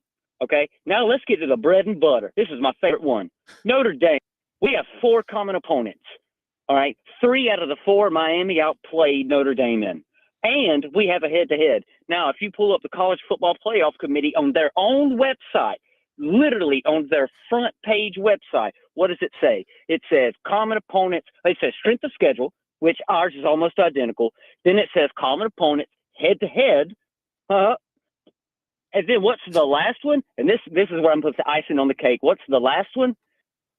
Any player that you lose that could affect the game, or coach that could affect the game. Ole Miss has got to be dropped out of the playoff. They did it to Florida State. They cannot leave Ole Miss in. Their entire offensive staff just got moved. If you're going to say that about Florida State, you have to say it now. The committee has to show their cards. If they don't, then everything's got to blow up. They have to show their cards. One last thing. One of 7 teams rated in the top 9 in Sagrin, FPI, and SP+. Georgia, Indiana, Miami, Notre Dame, Ohio State, Oregon, and Texas Tech.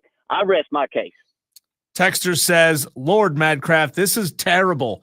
Dewey says, you suck. Excuses are for the weak. Your reaction? He dropped the call. Oh, of course he did. Buckeye Mike did give him props, though. Buckeye Mike says, tell him Madcraft. Tell him Madcraft. So, look, I will say this. I do believe Madcraft has a valid point. I do believe that, and we've talked about this before, it's no secret, there is an extraordinary amount of weight placed on teams just because they're in the SEC. We know that.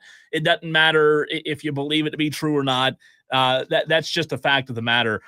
Good call, though. Let's go to Tom. One more. Tom in Somerville. I thought Tom might be hiding after his Gamecocks. Did not look good on Saturday against Clemson. Tom, are you okay, buddy? Yo, okay. I've been used to this my whole life. Okay. it did not go. It did not go well. I don't understand. How you can expect to win a game when you throw the ball to the other team. That's just not a good recipe for winning. But I thought Lenoris was the best.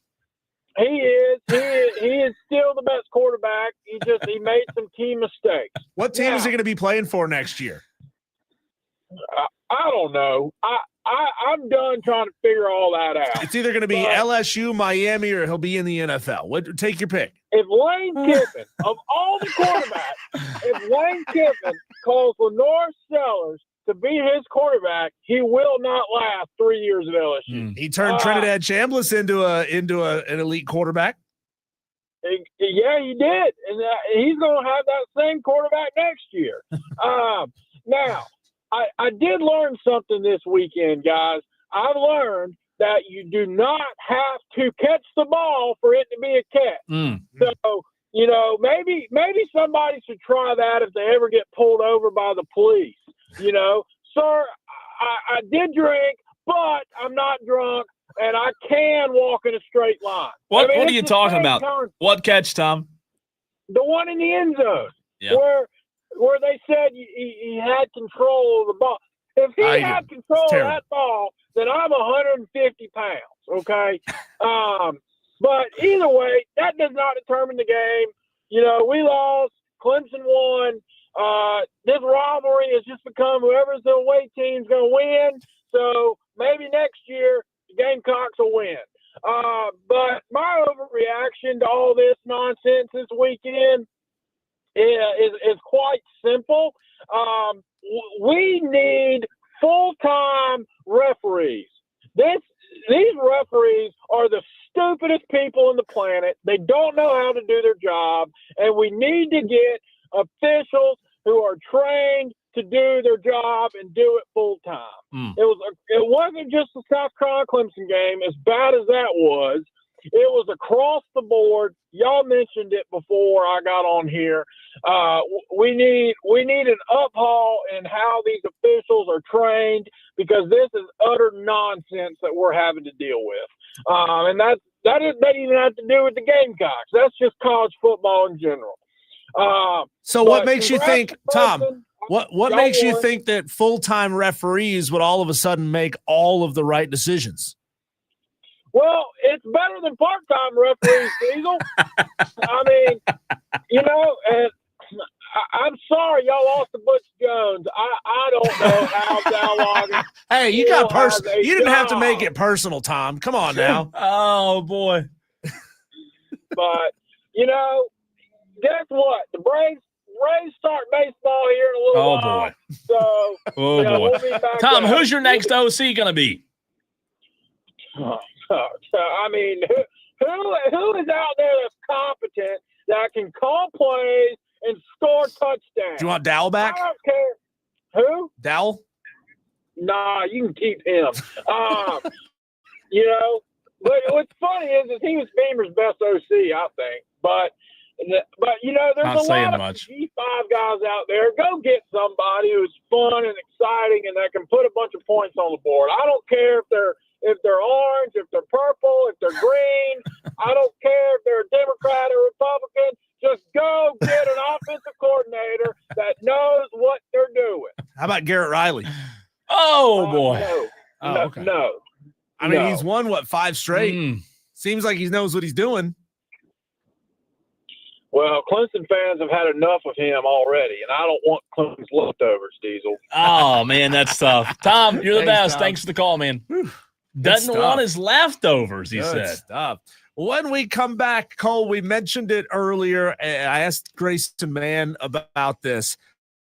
There is a nightmare scenario that could very well play out for the ACC, which would cause, I think, another big-time round of rules changes, bylaw changes for the CFP. We'll get into it next.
God, Cole, Madcraft is still on about this Miami thing. No. And the comments of our live stream on Facebook, Twitter, and on YouTube. Just search for The Fan Upstate. Join the conversation. Chat it up with the other Tolos. Maybe you can make some sense and help Madcraft deal with his feelings, because he is big mad that Miami is not in the top 10, is not in the college football playoff hunt. They're too far out. I was thinking about it during the break, and maybe tonight I'll spend some more time on it. I do think he has a point with this one.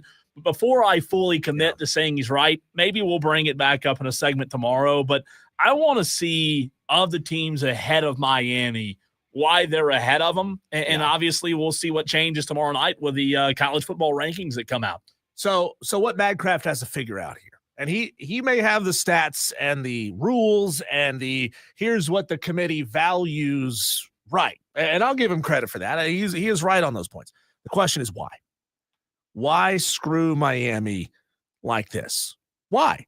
Like, where is there an actual motive, or is it that Miami always finds a way to lose to opponents that they shouldn't lose to, that screws themselves over the most? Well, yes. And that's why they're not in the conference championship game. That's correct. That is the only surefire way of getting in. The moral of the story is, Diesel, you and Miami and anybody else in the ACC cannot leave it in the hands of others to decide. Right. Listen, that's the bottom line here. You can have all the projections, Madcraft, and all the analysis and stats you want, but the bottom line is, for 2 years in a row, your team in Miami has dropped the ball in critical big games and has allowed the committee and others to decide for you, and you're not still the Miami of the 80s where you're going to get the benefit of the doubt. That's the bottom line. And here. you're not in a conference where you're going to get the benefit of the doubt. So credit for scheduling Notre Dame. I will give you credit for scheduling South Florida, but guess what? The committee doesn't. The committee doesn't care. You beat South Florida, to them, it's the same thing as beating Bethune-Cookman like you did in week 2. Stop scheduling pansies out of conference, okay? I know. Does that mean you may have to schedule harder than everyone else to get the credit you think you deserve? But you got to do it. Just win the games that are on your schedule. Yeah. Like, even if you don't. Louisville at home. That's right. Don't lose to SMU on right. the road. We're gonna see. And you get to a point where you're essentially mathematically eliminated. They are sitting in what's their current ranking as of last week. Prior to these games, Miami is in 12th. Only Texas A&M above them lost, and A&M is not going to fall all the way below Miami. I genuinely don't believe that they're going to do that to Texas A&M. It's possible. It's possible that they fall, but I don't think that's going to be that's going to be the case. You needed to be in the ACC championship when you're essentially in a one-bid league. You have to win the conference championship game. It's like saying, hey, a couple years ago, Furman was really, really, really, really, really good in basketball, but they lost to Wofford one year, and they lost to East Tennessee State on a last second buzzer beater shot, but that doesn't matter. Well, the fact of the matter is, get in is to win the conference championship game. And the fact of the matter is, if you have these trip ups for 2 years in a row against ACC schools, what makes you think you can go win and go on a playoff run? If you have these trip ups against the teams in your conference, what makes you think you can go on a 3 or 4 game run and win the whole thing? You're just not going to. Well, you can't take care of business. That's what it all boils down to. The hilarity of Miami losing the 2 conference games that they did means that the ACC is now in a scenario where a 5-loss Duke is going to be facing Virginia in the ACC championship game. The early spread on that game favors Virginia by 3.5. Think about that for a moment. The number 18 Virginia Cavaliers are 3.5 point favorites on a neutral field against a 5-loss Duke. And maybe Virginia wins the game, and all of this is a moot point. But Duke has a chance to do something I think is absolutely hilarious. If Duke wins this game, the ACC champ is a 5-loss team. But just because they're the ACC champs does not mean that they are guaranteed a spot in the college football playoff, because the rule states it is the 5 highest ranked conference champions, regardless of what conference you're in. And a 5-loss ACC championship winning Duke is not going to be a ranked team. They're not going to be ranked higher than potentially a 12-1 James Madison, and they're not going to be ranked higher than either Tulane or North Texas, whoever wins the American Conference Championship game. So we're in a position, Cole, where if Duke wins the ACC championship game, the ACC might not get a team in at all, and the G5 gets in too. Well, so here's where I am on that. Will there be a riot? Will there be an uproar? Maybe so. But let's just call it like it is for a minute. How many losses did you say Duke has? 5. You're telling me if Duke wins the ACC this weekend in Charlotte, Saturday night, and the ACC puts out a 5-loss team as its conference champion, you're telling me that this is why they changed the rule. This right here, this conversation that we're having, Diesel, is the reason a year ago they saw what happened and said, I don't know if we love that. This is why. Matt, because Clemson backdoored their way into the ACC championship last year, and now you're telling me a 5-loss Duke team has to be guaranteed a spot? No. No, I'm not letting Duke in the cup. I mean, no. The hilariousness is that the alternative is another unthinkable, letting a second group of 5 team into the playoff. See, that's where we all come back around to another SEC the conversation about last year. No, it's the rules. It's the rule. They have to let two G5s in. Yeah. They have to let them in. You may say you shouldn't let any G5s in, and maybe you can make an argument for that. It's only been 1 year. Yeah. We don't know what could happen. But remember, Boise State getting a first-round bye is the reason why they changed this rule in the first place last offseason. So I guarantee you, Cole, as a fan of a G5 who's just waiting for the other shoe to drop, if this happens, there will be another rule change that codifies the rule that only one group of 5 team can get into the playoff. Well, I'm surprised they were. Or they'll eliminate them altogether. But the rule is what the rule is. Well, how do you even allow that to happen now? Like, when they changed these rules last year, I am shocked that they didn't modify that rule then. What have I always said? I've always said you cannot engineer the outcome that you want because chaos always finds a way. It was Dr. Ian Malcolm in Jurassic Park who said life finds a way. But you cannot make sure that all the brontosauruses are girls and don't find a way to mate, because life finds a way. Life in this situation is chaos, and chaos has found a way in the very first chance after they just changed the rules to prevent something like this from ever happening. It's happened in the first year. Yeah, but you would think when they changed the rule back in the offseason and saw the situation unfolding where, okay, we can't have a 5-loss Duke team. Of course, they didn't know Duke was going to be a 5-loss team, but we can't have a conference champion who's not any good take up a spot. You would think when they changed that rule, then they would see the cause effect of what you just said, that, oh, well, if that doesn't happen, two G5 teams have to get. You would think they would have changed that rule then and just abolished it, right? They didn't. They left it, which is surprising. Which tells me, I think Duke still may have a shot as a 5-loss team, right? No way. How do you let a 5-loss team in when the probability there? I'm going to go back and I'm going to look at the AP poll and who is right there. You're going to put in a 5-loss Duke over, and I'll bring it up so Madcraft will leave us alone about it. You got a 2-loss Miami. No, I wouldn't. Or a 2-loss Vandy, or a 3-loss Texas.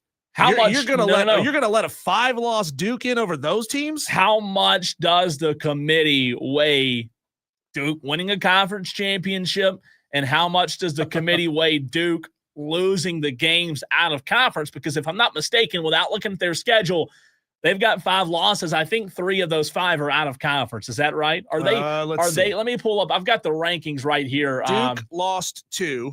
Illinois, blown out by Illinois. They lost to Tulane, another team that's looking at being a playoff caliber team. They lost to number 12 Georgia Tech at home. That was a 9-point game. They lost by 3 on the road at UConn. Yeah. They lost. They got blown out by Virginia at home 3 weeks ago. Yeah. So two conference losses. 2 conference losses, a loss to UConn, a program that's been awful for a long time, a loss to a G5, and a loss to a Big Ten team. I get it. I'm telling you, if I'm on the committee, there's no way. They can't, though. It's the bylaws. I'm saying 2 G5s would get in. I'm saying 2 G5s would get in. They can't there's no way. All I'm saying is if I'm sitting in a committee chair, there's no way if Duke were to win this game Saturday that Duke gets in. I guess you're getting who would the two G5? I mean, well, it's the winner of the American. So it's either going to be North Texas or Tulane. Because Tulane is ranked. North Texas, I think, is in the others receiving votes category. Yeah. And then James Madison would have to win the Sun Belt championship game against Troy. Without their head coach, by the way. No. They've already given him permission to coach. Oh, he's staying. He's staying to coach. But did they give him permission to stay if he get in the playoff? Yeah, that's the thing. That's the rule. He's allowed to stay. Not just for the conference. No, not for the conference championship game. He has gotten an agreement from UCLA that would allow him to stay and coach through the playoff if they make it. So that's what makes this really interesting. Wow. And you're right. The conversation around Ole Miss being without their entire offensive staff, that's not really the case for James Madison, for North Texas, or for Tulane, because my understanding is that I think all of those guys have gotten permission to stay and coach in the playoff. Dan B says, I'm not hating on anyone, no dog in the fight, but this system is messed up if this scenario can even occur. Bingo. I think you're right there, Dan B. Trey in Kentucky says, do you honestly think Virginia will lose to Duke? I'm not picking that game. No, I don't think so. What is it, a 3.5 point spread? Huh? 3.5. No, it's not. 3.5. Are you kidding me? I am dead serious. That's what I saw earlier today. Oh, my. Now, that could move. It's Monday, right? It is Monday. A lot of things could happen. Well, never mind. That may it. Oh, my. Let me see. 3.5. Let me check to make sure, because I saw 3. It's 3.5. Oh, my. That's insane. Total 57.5. They're calling for a high-scoring game. Neutral site, 7-5 Duke versus number 18, 10-2 Virginia. Virginia just beat them 3 weeks ago. Well, and it's a 3.5 point spread. To Dan B's comment, this all comes down to we have a convoluted system, period. Well, Madcraft brings up a point there. What if the ACC, this wouldn't work. I mean, it would be a Hail Mary attempt. What if the ACC said, hey, we put up Miami as our conference champion, even though they didn't win the conference championship game? Oh, my God. That'd be insane. We'll get to the phone lines and Daily Wires next.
update. With all of this debating going on, all the arguing, all the what ifs, reacting to chaos, we have not had time, Diesel, to get to our daily wires. The buzz.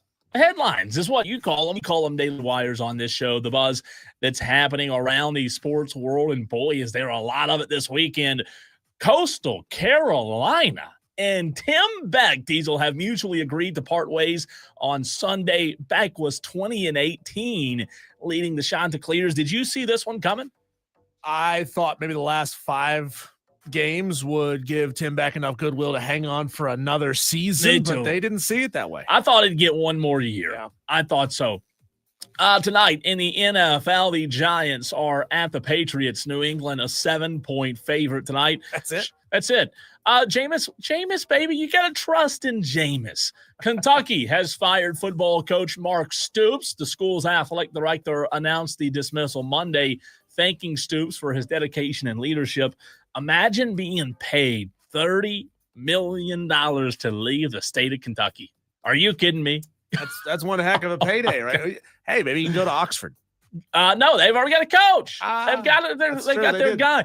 Speaking of Oxford, LSU's courtship of Lane Kiffin has ended as he's leaving Ole Miss to take the job in Baton Rouge. Diesel, he will not coach the Rebels in the college football playoff. He announced both things on Sunday afternoon. Defensive coordinator Pete Golding got the job for Ole Miss. Also, Lane Kiffin said this was very challenging. This was a very challenging, difficult day, Kiffin told ESPN's Marty Smith on Sunday. Pat Fitzgerald has emerged as the target of Michigan State's football coaching search. Sources confirmed to ESPN's Pete Thamel on Sunday night. The two sides are working towards a deal, which is expected to be finalized in the near future. How about this one? I mean, are you kidding me? Wait till you hear this. What are we doing? College football. NC State and Virginia will make history on August 29th of next year, 2026, Diesel, when they face each other in Brazil in the first college football game ever played in South America. Do they have satellite campuses down there? I do not know. What are we doing? What are we doing? This sucks. College football Brazil. The game will be played at Nilton Santos Stadium and televised with ESPN. Why are we first of all, NC State, Virginia, you're punishing the fine people of Brazil with that? Yeah. And you're saying, trash matchup. Welcome to football. Take NC State and Virginia and let what are we doing here? This is so dumb. Stressing the need for a dynamic offense amid championship expectations, Diesel, the Florida Gators hired Tulane's John Summerall as their new football coach on Sunday. Sources also told ESPN's Jeff Darlington that the Gators are finalizing a deal with Eagles executive and former Jags general manager Dave Caldwell to serve as the university's GM of football operations. So Florida has now hired 2 G5 head coaches in a row. Yep. I'm surprised. I still think John Summerall is going to be a really good coach, but I am surprised that they went back to it. They went back to that. I am too, man. I really am too. But it is funny. People say G5 is trash and we don't want either play. We don't want them as head coaches. And then what do? They hire their head coaches and they poach their players off their rosters. I'm surprised by it. We'll see. We'll see now where Billy Napier goes. Is Billy Napier go to Coastal? Can we get Billy Napier and Conaway, by the way? I wouldn't hate it. What about that? Come on. Are you kidding me? Billy Napier running that program would be a lot of fun. I don't know if there's any. Bring him back to Clemson. You really want to start something now with Clemson fans? My goodness. Let's see here. On Friday, Clemson breezed past Alabama A&M 92-56 and are 7-1 on the season. In case you missed it, the Carolina Panthers pulled off the improbable win yesterday against the league's best Rams 31-28. Bryce was 15 of 20, 206, 3 tutties. Chuba Hubbard ran for 83 yards. Rico had 58. The Rams turned the ball over 3 times, and all were on Matthew Stafford. My goodness. What a game. Getting old. I know, but Can't man, he's hang on been to the ball. so good. The rain. I guess he's not used to playing in the rain. They don't have rain Sure, in they got a LA. dome. Is it not rain? I was going to say they never have to play in the rain. It's a disconnected dome. Justin Herbert suffered a break in his left hand that will require surgery. Not good. Now I understand why Madcraft is so touchy today. Yeah. Miami's left out, and his quarterback has a broken hand. That's true. That's a bad blow, by the way. Last one for you, Diesel. The Browns rookie quarterback Shedeur Sanders will get a third straight start next Sunday against the Tennessee Titans. Head coach Kevin Stefanski announced after the team's 26-8 loss to the San Francisco 49ers. Shedeur was 16 of 25, 149, and 1 touchdown on Sunday in the loss to the 49ers. Look at him playing up to the Bryce Young standard. You got to start somewhere, right? And those are your Daily Wires. When we come back, it was the story gripping college football all weekend long. What is Lane Kiffin gonna do? Well, Lane Kiffin has formally been introduced as the LSU head football coach. He had his press conference earlier today. We'll play back some of that audio and react to it next.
football coach of the LSU Tigers in just a moment. Before we do that, we go to the phone lines, bring in Kev, who wants to talk about what? Kev, what would you like to say? But if you decide you're gonna take another job, just go. Like when you walk in the locker room and like, hey fellas, boom, boom, boom, whoop, whoop. I'm gonna stand up as a leader of the team, like, hey, wait, can you take that distraction on so we can finish out our season and do what we got to do? So, do you think he was in the wrong, Kev?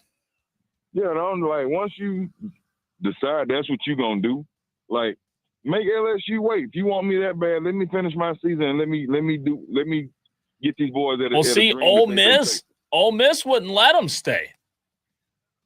No. So after he took it, they told him go ahead and go. That's right. He reportedly asked Ole Miss to stay in the. Again, we're trying to get the audio loaded. The press conference just concluded just a few minutes ago, but reports were out there that he tried to get Ole Miss to let him stay. They just wouldn't let him. But are you gonna let a rooster run around in your hen house for weeks trying to recruit all your players off of your roster, trying to get more and more time to recruit any and every position coach and assistant and this person that he already took like 5 guys with him off of his offensive staff. I mean, what I'm saying, like that. No, now you are like these players is fighting for something. Let them boys either make LSU wait or just go ahead and go and let the next person that they feel like can run the offense and keep everything going.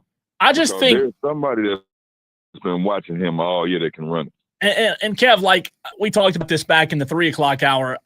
Look, I just think there's something to be said about the schedule of college football putting coaches in terrible spots. I mean, if Lane Kiffin wanted to take this job, what should he have done? I know it's a bad look, but Ole Miss, they're like, no, you're not waiting, you're not staying, you're not coaching. You have an opportunity to go. You know, if you're Lane Kiffin, you have an opportunity to go coach at LSU. I will tell you this. Me personally, I would have done the same thing Lane Kiffin did. What? No, I'm not going to ask him. Now, I want to leave, but now I'm going to beg you to let me at least finish the season out. I understand. No, you don't even get a notice, bro. Just go ahead and go. Like, you done some good things and had Ole Miss going in the direction that they've never done. So either, like, he could have made his name there and been a big-time person at Ole Miss until they ran out, or he know what he can do. He know he can get some things moving, and he want to do bigger things. But at the same time, finish out the season.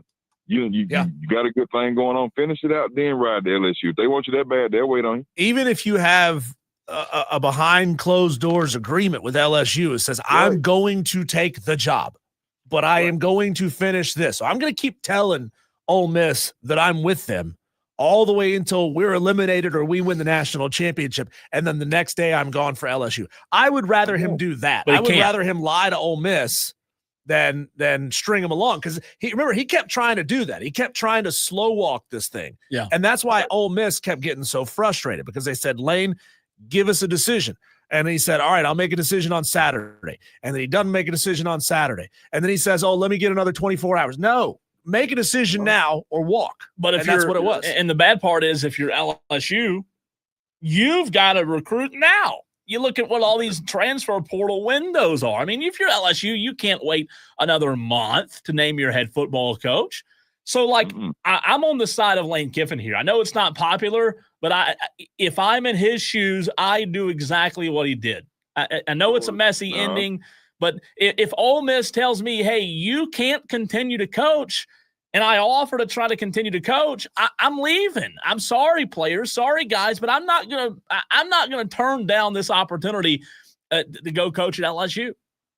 See that? But see, Cole, that right there let me know right now. You could have a girlfriend and you could be rocking with her, but you want to go move on to Sally over here, but you keep telling Chelsea that you still gonna rock with her, and then you got this one over here sitting like, well, he said he was coming. Well, I'm gonna go over here and just talk to her, see if I can stay a little bit more before I come deal with you. See, that's not. Did you get my phone, by the way? Have you been? Kevin, are you telling me today you would rather coach at Ole Miss over LSU? No, I wouldn't. I'm going, but like we just said, listen, LSU, listen now. This is how you play the situation, bro. But at the same time, listen, now I'm coming. Like, you just chill out, baby. I'm coming now. You already got to get the LSU voice going like, listen, baby, I'm coming. Now, you just sit over there, and I'll be down through there when I get through doing what I got to do over here. Now, just chill out. But at the same time, till I get there. Kev, Lane can't act like he's the victim, right? He can't act like, Ole Miss was so mean and wouldn't let me coach in this game. No, don't miss me with that, Lane. I don't want to hear any of that. He's right. They wouldn't let him. He tried. Oh, stop. He's right. Yeah, Ho's going to do Ho things, right? There you go. Ho's going to act like Ho's and say, I'm not being a Ho. What are you talking about? Yeah, he left Tennessee at the altar, so it shouldn't even matter. They know he grimy. Kev, you're the man. Appreciate the phone call. Thanks, Kev. Appreciate you. It's fascinating. It's compelling. Nobody could get a sense of what Lane Kiffin was going to do. Everybody seemed to have been talking to somebody who said this was going to happen or that was going to happen. Yeah. And ultimately, at the end of the day, maybe Lane flipped a coin right there at the end. Keith says on the Facebook stream, Keith says he will be fired by LSU in 3 years. Remember Keith, a couple of years ago when Ole Miss played at Tennessee and fans were throwing stuff on the field. And, Lane picked up a golf ball. I can't believe that we would have people throwing objects like this out of the stands. Something bigger than a golf ball is going to be thrown at Lane Kiffin next year when they go on the road in Oxford. I'm going to Baton Rouge. Ugly. I'm going to Baton Rouge to cover Clemson, to watch. I might go as a fan. And watch Clemson LSU first game of the year. I'm going to go. I can't wait. Clemson's probably going to get killed, but it's okay. Let's listen and react, Diesel. Here's Lane Kiffin today, just literally moments ago, being introduced as the new football coach at LSU.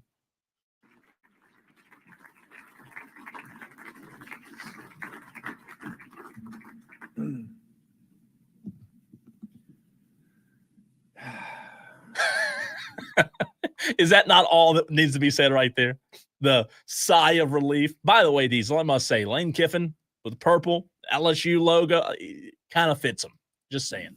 First off, I want to thank my family for all their love and support throughout this process. Layla, Knox, Landry, Presley, my children, brother Chris that's here with his family. Thank you for all the support through this process, which was not an easy one. I'd also like to thank President Wade Roos, Athletic Director Verge Osbury, Board of Supervisors Chair Scott Ballard, Athletic Board Chair John Carmouche, and Julie Cromer. I also had a unique great call with Governor Landry, and I could feel his passion and energy in that call for the state of Louisiana and for LSU football. Can we somehow, some way have that call released?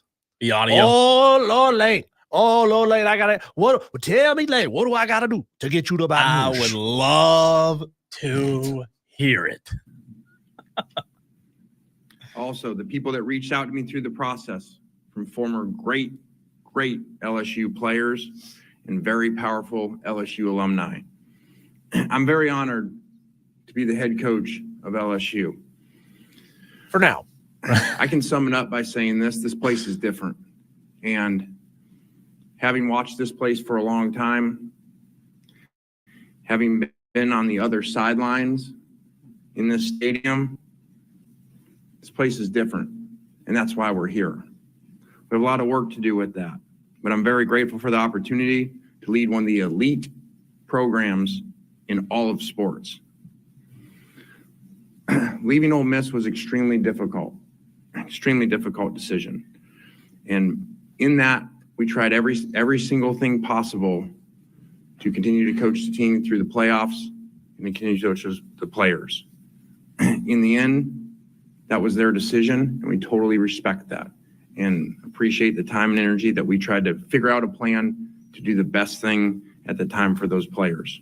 The last 6 years of my life have been the best 6 years of my life. And I owe that to all the players, all the assistant coaches, and the people of Oxford. So get in that portal. Come with me. It was amazing. It will forever be a major part of my story. So grateful for those relationships and all of those people that I got to meet. But the opportunity at LSU, as I said before, is just different. Someone very close to me reminded me this week in this decision. Who do we think that was? Someone very close to me we hadn't heard what he said yet. A sorority girl? I don't think he means that kind of close. Let's see what he says. That LSU is the best job in football. When you take the history, tradition, passion, and the great players in the state of Louisiana, no one can argue that when you're in Tiger Stadium on Saturday night, there is nothing like it. I think Nick Saban said it to him. I'm not kidding. I think Nick Saban told him that. I think Saban's the one that told him that. I really do. He said a couple of days ago that he was going to get advice from Nick Saban on what he thinks about the situation. I think Saban's the one that told him that. Yeah, but if you wanted to go somewhere with the most winning tradition, he should have gone to Yale. They have 18 national titles. I don't think he's exactly the right fit at Yale, if you know what I mean. All right, more from Kiffin. This place is built for championships with championship expectations. We understand that. But as an elite competitor, that's exactly what you want. And that's why we're here. You know, over the past few weeks, and especially the last few days, trying to figure out this decision. And I really tried to channel my dad. And I thought of when I spoke at his funeral. And when I spoke, it occurred to me as I was writing that speech, I never understood why as a kid we moved so much. And I realized he had moved 17 times. But during that funeral and during that week when he passed, the amount of people that reached out to me that were either at the funeral, wrote letters, wrote notes to me, found my number, texted me, was amazing from all the different places that he went. And it became apparent to me, and I spoke on that, that happened for a reason. He went to all of those different places for a reason. He didn't stay one place. He went to all those places so he could connect with all those people, impact all those people, be impacted by all those people at the different places. And so as I thought about that, even with the best 6 years, it became apparent to me what the decision was. My journey has been unique, to say the least, but I believe everything that I've been through has prepared me for this moment at this place right now. And I'll say this real quick. You know how we talked about a couple weeks ago, even I said I think he should probably stay. I think in any profession, Diesel, whatever profession you're in, I think every single person in every single profession has that one job, has those two jobs, has those three jobs that I they thought just. Southern Cal was that job. Well, it wasn't one time. I thought Tennessee was that job. No, Tennessee's not LSU. LSU is at the very, very top with the Alabamas. There are a few jobs. And like, again, I'm defending them today. That's what I'm doing today. I just don't think there are many better jobs, Diesel, with the resources than LSU. Monty Kiffin, and I'm not trying to speak ill of Monty Kiffin, but his story is his story, and it is what it is. Monty Kiffin coached for 9 different teams. He only won 1 title. Yeah. All that bouncing around, all that going from here to there, chasing this, chasing that.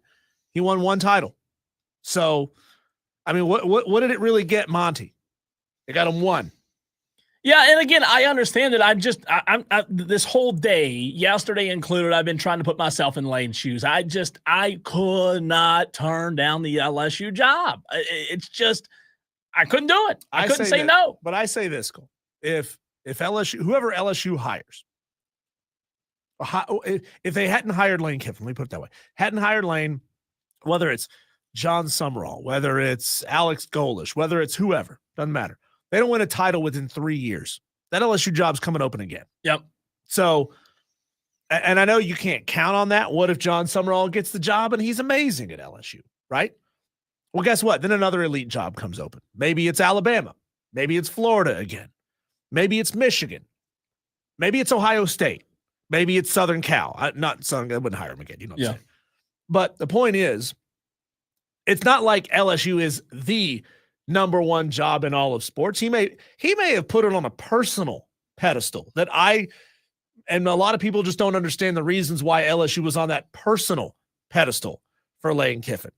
But I still think that job would have come open again in a couple of years, and that having seen the massive amounts of dysfunction that's going on right now at LSU, To me, that would be a reason not to take that job. But Lane doesn't see it that way. Yeah. Lane doesn't think the same way as the rest of us. We're all trying to make sense of a nonsensical person.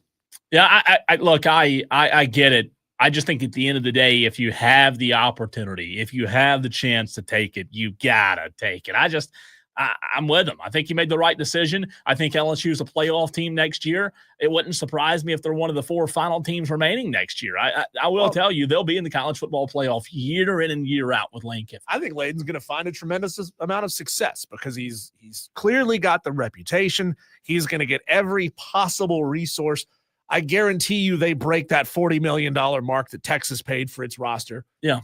Probably next year. I mean, it's going to blow your mind how much money they're going to spend on a roster. I have no doubts. I'm not saying that he's going to go there and that he's going to be a failure. Yeah.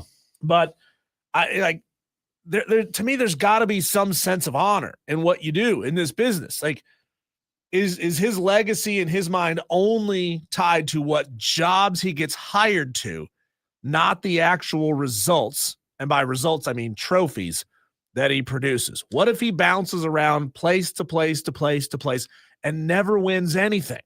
Would he look back at it and say, you know what? I should have stayed at Ole Miss where I had a playoff caliber team. Yeah. Well, it depends what his end goal is, right? What his end goal, what's his end goal? We don't really know that. We think it's winning championships. We really don't know what his end goal is. I'll tell you this. You talk about it from the LSU standpoint of not knowing why LSU would do it and the chaos of LSU and the governor and all this stuff. You got to remember the same thing with the team that I pull for in the NFL. It's not all about wins and losses. I mean, you ask Jerry Jones. Well, that's some Olympic level it's bargaining not, right but there. it's not though. LSU's never been. I mean, it's LSU. It's a show. It's a dance. It's Baton Rouge. It's Louisiana. I mean, yeah. At the end of the day, you say it's about wins and losses, and you're going to tell people that. But I mean, Jerry hadn't won a Super Bowl in 27, 28, 29 years, Diesel, and guess what? People talk about him every segment. It's the most profitable franchise. LSU and Lane Kiffin is almost the same thing. It is a messy, dramatic story that we're going to talk about forever. Well, I did say earlier that they are perfect for one. Oh, they're perfect. They're perfect. By the way, a texter got in earlier and said Cole is a hoe. Evidently so. Kevin read my text message. A few more minutes of Lane. I believe everything happened exactly how it was supposed to happen. Oh, really? When it was supposed to happen. And that'll be clear someday that all of it did. Our program here at LSU. Wonder what he means. That's will be interesting. designed top to bottom to be the #1 destination for elite players in all of America. That's why we're here. Our immediate priority is assembling the best staff in the country and securing top talent. The mission is simple. Bring the best players in the country to LSU. And it starts right here in the state of Louisiana. To win big, as you go through this decision and you look at different places and all the things involved, to win big, you need everybody pulling in the same direction. And I will say this. You said it earlier. I don't know if it was on air or during a commercial break. I do feel like I'm listening to Nick Saban. I mean, it's just his hand motions, his mannerisms, the way he talks, the things that he says. It is Nick Saban made over. Through this process, that definitely the leadership here at LSU was all in line and all in place to give us that. I know that we have, with the passion of LSU family and our LSU players, that we have everything to bring championship football back to LSU. All right, so that's all that we have time for. We'll get to more of it tomorrow and later on in the week. Texter from the 360 rebuttaling my comment. He says, LSU a playoff team next year, ? LMAO, no. I'm just telling you right now, if I had to put money on it, yes or no, is LSU a playoff team next year? I say yes. I do. I think they're a playoff team next year with Lane Kiffin. I think you're about to see a massive overhaul of their roster. I think he will go get the best quarterback he can get that money can buy. Diesel, I mean, you're telling me right now, if 6 teams get in the college football playoff out of the SEC, you mean to tell me LSU's not one of the top 6 teams in the conference next year? Yeah. I think they are. Now, if you had said they're a national championship contender next year, I get the texter saying no to that. Yeah. but a playoff caliber team, yeah, I think so. sincerely see them as a playoff caliber team. Lane Kiffin, how many portal players did he have this year? A ton. And he has shown a skill to be able to take a group of players from all over the country, bring them together, get them playing elite level football. Let's very, see very what quickly. their 2026 schedule is. So they have Clemson. That's a win. Christopher Vazina doesn't scare you. I think they're going to win. Then they have McNeese. Oh, okay. 2-0. Arkansas, 3-0. Auburn, 4-0. Kentucky, 5-0. Then they get Alabama in Baton Rouge. They're 5-0 next year hosting Alabama. Then after that, Mississippi State, Texas A&M, Ole Miss, and Tennessee. If you can somehow navigate that bottom half of Bama, Texas, A&M, Ole Miss, and Tennessee, and only trip up twice, you're in the CFP. You're in. Yeah. Simple as that. I'm with you. They're going to be very, very good next year, and I don't think anyone doubts that at all. When we come back, in case you missed it earlier in the show, Grayson Mann of TigerNet joined us to break down South Carolina Clemson and the win for the Tigers. We'll get into that conversation coming up on the other side of the break.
A 28-14 win for Clemson on Saturday, their 7th win of the season. 4-1 on the road over the South Carolina Gamecocks, who are now 4-8 on the season, and their season comes to an end.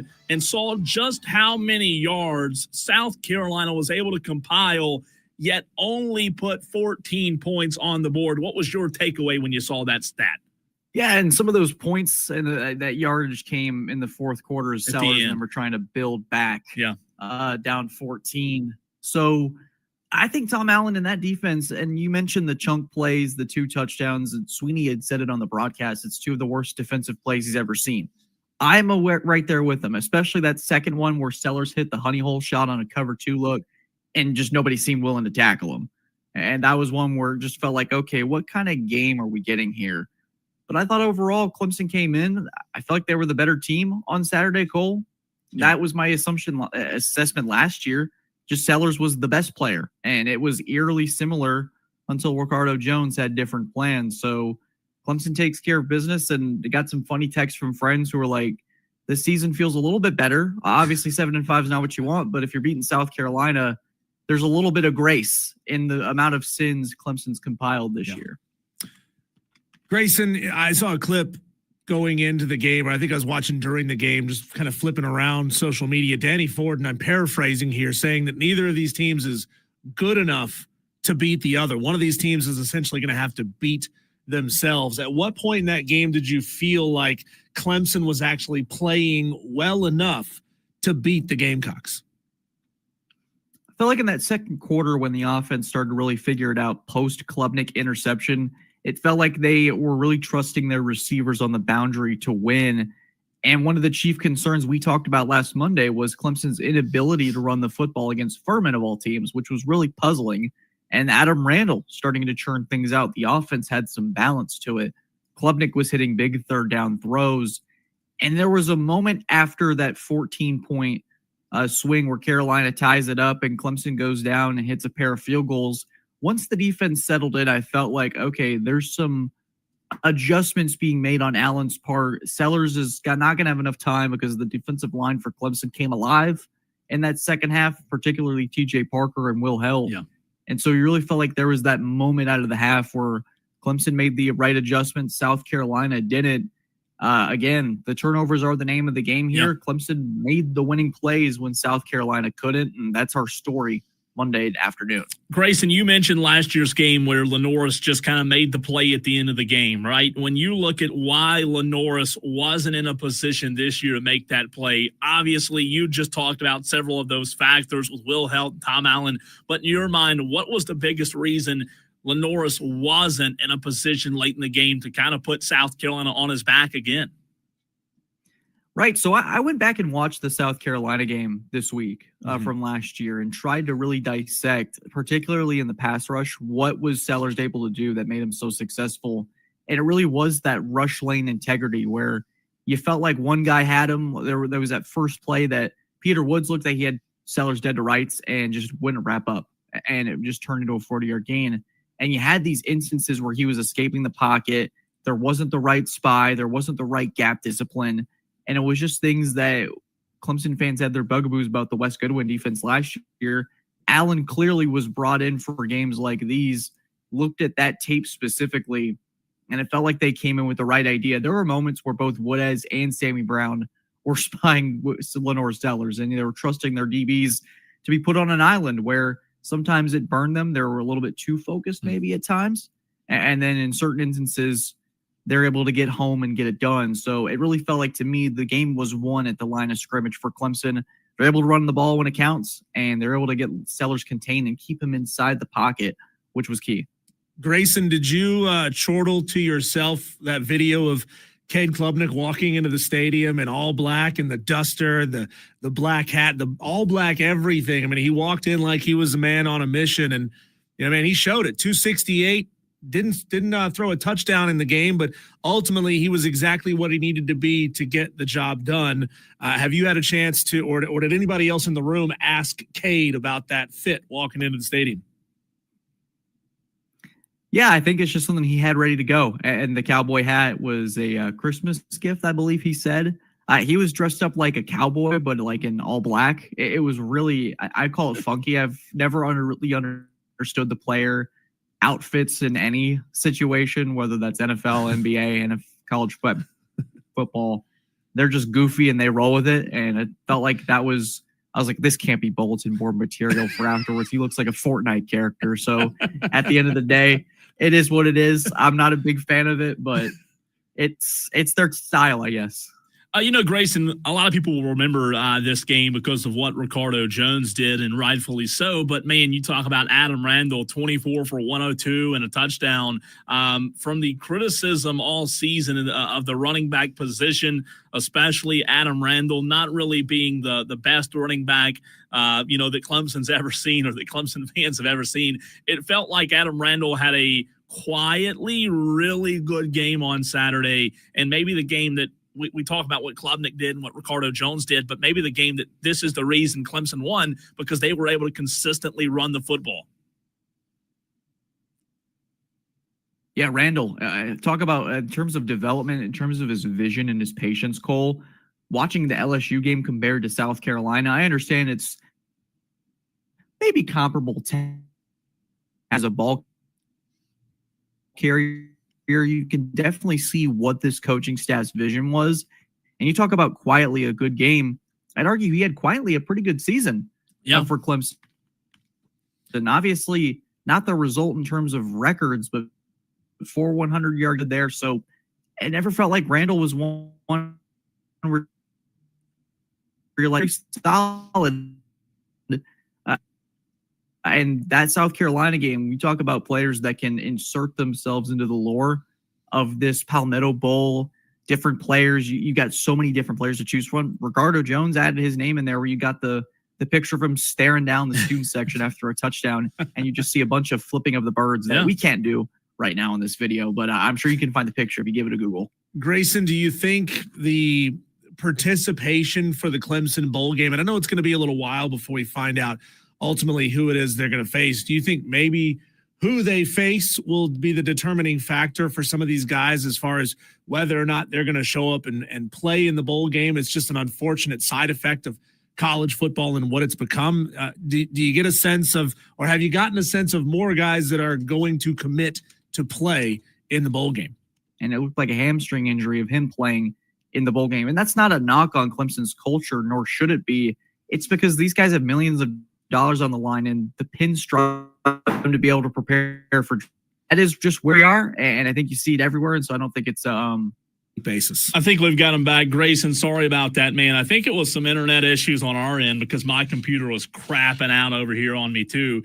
Speaking of crapping out, South Carolina, their inability to win at home. What do you make of that? I mean, this rivalry, these fans, man, you would think home field advantage would matter. And for whatever reason, home field advantage just hasn't mattered in this rivalry game. Yeah, Clemson hasn't lost in Columbia since I was in elementary school, which is a pretty wild stat on its own. And you feel like the strangeness, at least this decade, Clemson hasn't, in this Palmetto Bowl rivalry, I don't think a home team has won since 2018.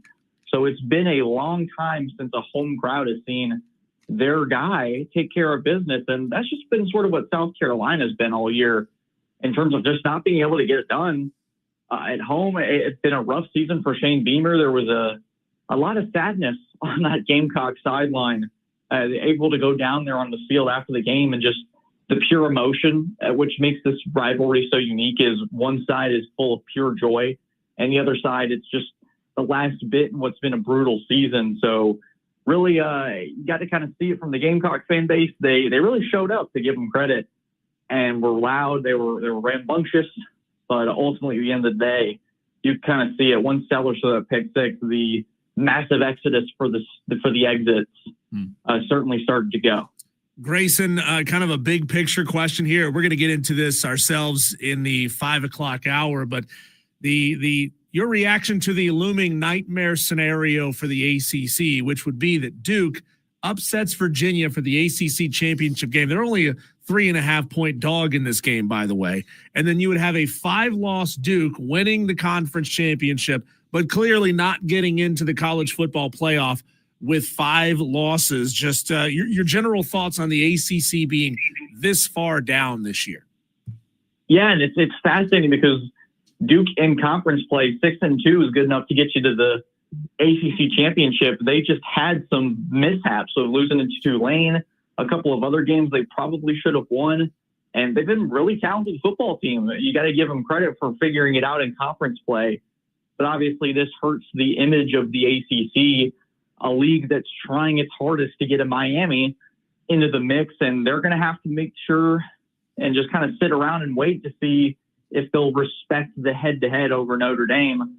But yeah, this is the nightmare scenario for the conference where they're trying to get at least somebody into the big dance to represent them. And if Virginia can't get it done, man, that's going to be a tough look for the conference where maybe 2 group of 5 schools or a team like Texas or Vanderbilt who's waiting on the outside, they slip in and it further steeps us into this domino effect. I could absolutely see if Duke were to win, this pushes us further to that super conference chaos that everyone's hoping for. Grayson, what I love most about this, and I'm a fan of a G5 team, but the fact that James Madison is sort of the wild card in this scenario, and that's an in-state team. So you've got a team from Virginia watching 2 other teams from Virginia fight it out, or watching one other team from Virginia fight it out to possibly lose and get them into the college football playoff. This whole scenario is fascinating to me. It's fascinating. It's messy. I mean, you have also on the other end where I'm looking at it is head coaching candidates are taking off. And so 2 of the teams already, I think Summerall's coaching Tulane if they make it to the playoffs, but still just sort of the idea that coaches are going to be a little distracted, or this would be if the NFL playoffs had free agency 2 weeks while it was going on. It's just a mess right now. And college football desperately needs to fix it. They're going to lose a lot of people that are interested onlookers, not really willing to deal with all the moving parts. Grayson Mann, TigerNet.com, joining us for a few more minutes right here on the Fan Upstate. Grayson, appreciate you hopping over to the phone with us while we had a few internet issues. Let me ask you this. You look at the way Clemson finished the year, right? 7-5. We talk about their 4-1 record on the road. When you step back and take a look at what Clemson did successfully down this stretch to be able to win these games that they did and to be able to go on this winning streak and to be able to have a chance to go play for a bowl, what were those things that you can pinpoint that they did well down the stretch that they didn't do at the beginning of the season that kind of put them behind the 8 ball a little bit? I think you got to start with Cade Klubnik, who I think before October was one of the worst quarterbacks in college football statistically and just wasn't getting it done, making too many mistakes and really putting his team in jeopardy on a consistent basis. I mean, if you had told Clemson fans before the LSU game that the Tigers were only going to surrender 17 points, I think people would start freaking out and start a parade asking how many points are we going to beat this top 10 Tiger team by in Death Valley. And you end up only being able to put up 10. You have the loss to Syracuse. So obviously Clemson was able to protect its home turf a little better after Florida State and a win over Furman. Yeah. But I think at the end of the day, you look at that road success, being able to go to Friday night and beat a Louisville team. And I get it. It's wacky. It's weird. It's a game they probably shouldn't have won, but there have been several examples over the last several years of Clemson losing those type of games, losing that type of game to South Carolina. That's wacky and back and forth. Overall, just a better product of football. They're complementing each other on each side. Cade Klubnik picking things up on the defense isn't necessarily all tight in the secondary. And then on the other end, in that second half, you have a pass rush that's able to keep Lenore Sellers in check, and the offense just enough before the defense ends up sealing the deal. So you kind of see a little bit of a better balance where against Syracuse, it's a total mess offensively and defensively.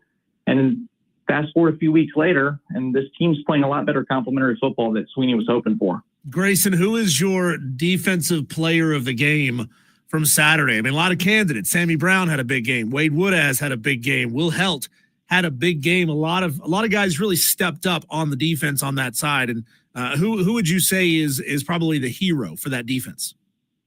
Man, I think that you got to give it to. You're inclined to give it to Ricardo Jones because of the 2 interceptions, but I think the hero that's probably not going to get as much praise as Wade Woodaz. He made 2 massive plays in the fourth quarter. One of those was a touchdown saving tackle on Lenore Sellers, where he was able to perfectly read the read option and chase to the quarterback right before Sellers broke the plane and was able to he was able to feel the wind behind him carrying to the end zone. And then that second one, a pass deflection on 4th down that gave Clemson just enough to really keep this one in balance. And so I think a lot of fans, rightfully so, have been upset with the senior linebacker's performance. But in his final game against South Carolina, I really felt like he made 2 plays that they may fly under the radar, but they really saved Clemson in the end. Grayson, when you look at the bowl game, obviously you want to win. It's a bowl game. You want to have an opportunity to go on and get that 8th win of the season. We all get that. But I believe a lot of Clemson fans, I don't want to say most Clemson fans, are kind of looking past the bowl game as to what this offseason looks like. A 2-part question. Would you agree that the offseason's a bigger story than the bowl game just because of Clemson's given their expectations of what they were given coming into the season? And then part 2 of that question is, what do you think that offseason looks like in terms of timing and what changes we may see? Yeah, to answer your question, absolutely the offseason is going to be much more important than perhaps a pinstripe bowl against a Northwestern team. Let's just throw that as an example. I don't know the exact projections as of right now, but that's kind of the bowl Clemson's aiming for. So certainly, I do think that offseason where a lot of change has to happen and sort of transition to the second answer to your second question is that I do think there's going to be a lot of change, Cole. I would expect there to be movement, whether that's the portal or the staff. I think there's going to be a lot of – I try to figure out a way to word it correctly, but the fan base has been clamoring for something big. They've been clamoring for Sweeney to kind of go on the granular, go for the jugular moves. And I do think that defensively, you're going to see a lot of priority to trying to get Tom Allen the right people on this roster in the building. They're going to bring in a signing class that I really like here in a few days. If they can just get that and start to move forward, I do think that 2026, this offseason, is going to be wacky. It's going to be a roller coaster. But I think it's going to be a ride that fans will enjoy because of the hope it could give them moving forward.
Well, on the stream, Madcraft seems to think he has a secret figured out. Madcraft says that he knows Dewey's real alias. What? To which I would say, if it's real, it's not an alias. Are you saying you know his real name, or you just have another fake personality of Dewey? Interesting question. We need answers. Here's a sad thing, Cole. Adam Thielen. Speaking of Dewey, was Adam Thielen was a player that a lot of Carolina Panthers fans expected to have on the roster all season long. Ultimately, was not the case. Adam Thielen, as we all know, was traded back to the Vikings for a 2026 fifth-round pick and a 2027 fourth-round pick. I'm not sure that they got a tremendous amount of value for a guy that they expected to probably be a strong part of this offense. I think he'd certainly be a heck of a lot more productive than Xavier Legette has been over the course of the season. Well, does he still play for Carolina, by the way? Legette? Apparently, the word on the streets, if you check the roster, he's still on it. But the Minnesota Vikings have waived Adam Thielen, so he is no longer a Viking. That's sad, right? Yeah, Adam made his announcement on social media, #Skull. So he's going to retire now? I guess. He says, quote, "This is tremendously difficult for me to write, and certainly not how any of us imagined this to go. As a Minnesota native, yada, yada, yada, I'm essentially done as a Viking." So, sorry, Adam. You left the Carolina Panthers for the Vikings, and then you got cut. Come on. What are you thinking, Adam? Tolo's a big show coming your way tomorrow. We've got Jack Veltri, Gamecock Central, talk about what didn't happen for the Gamecocks last Saturday against Clemson, and we want to hear from you next. That's tomorrow, not next. What am I thinking?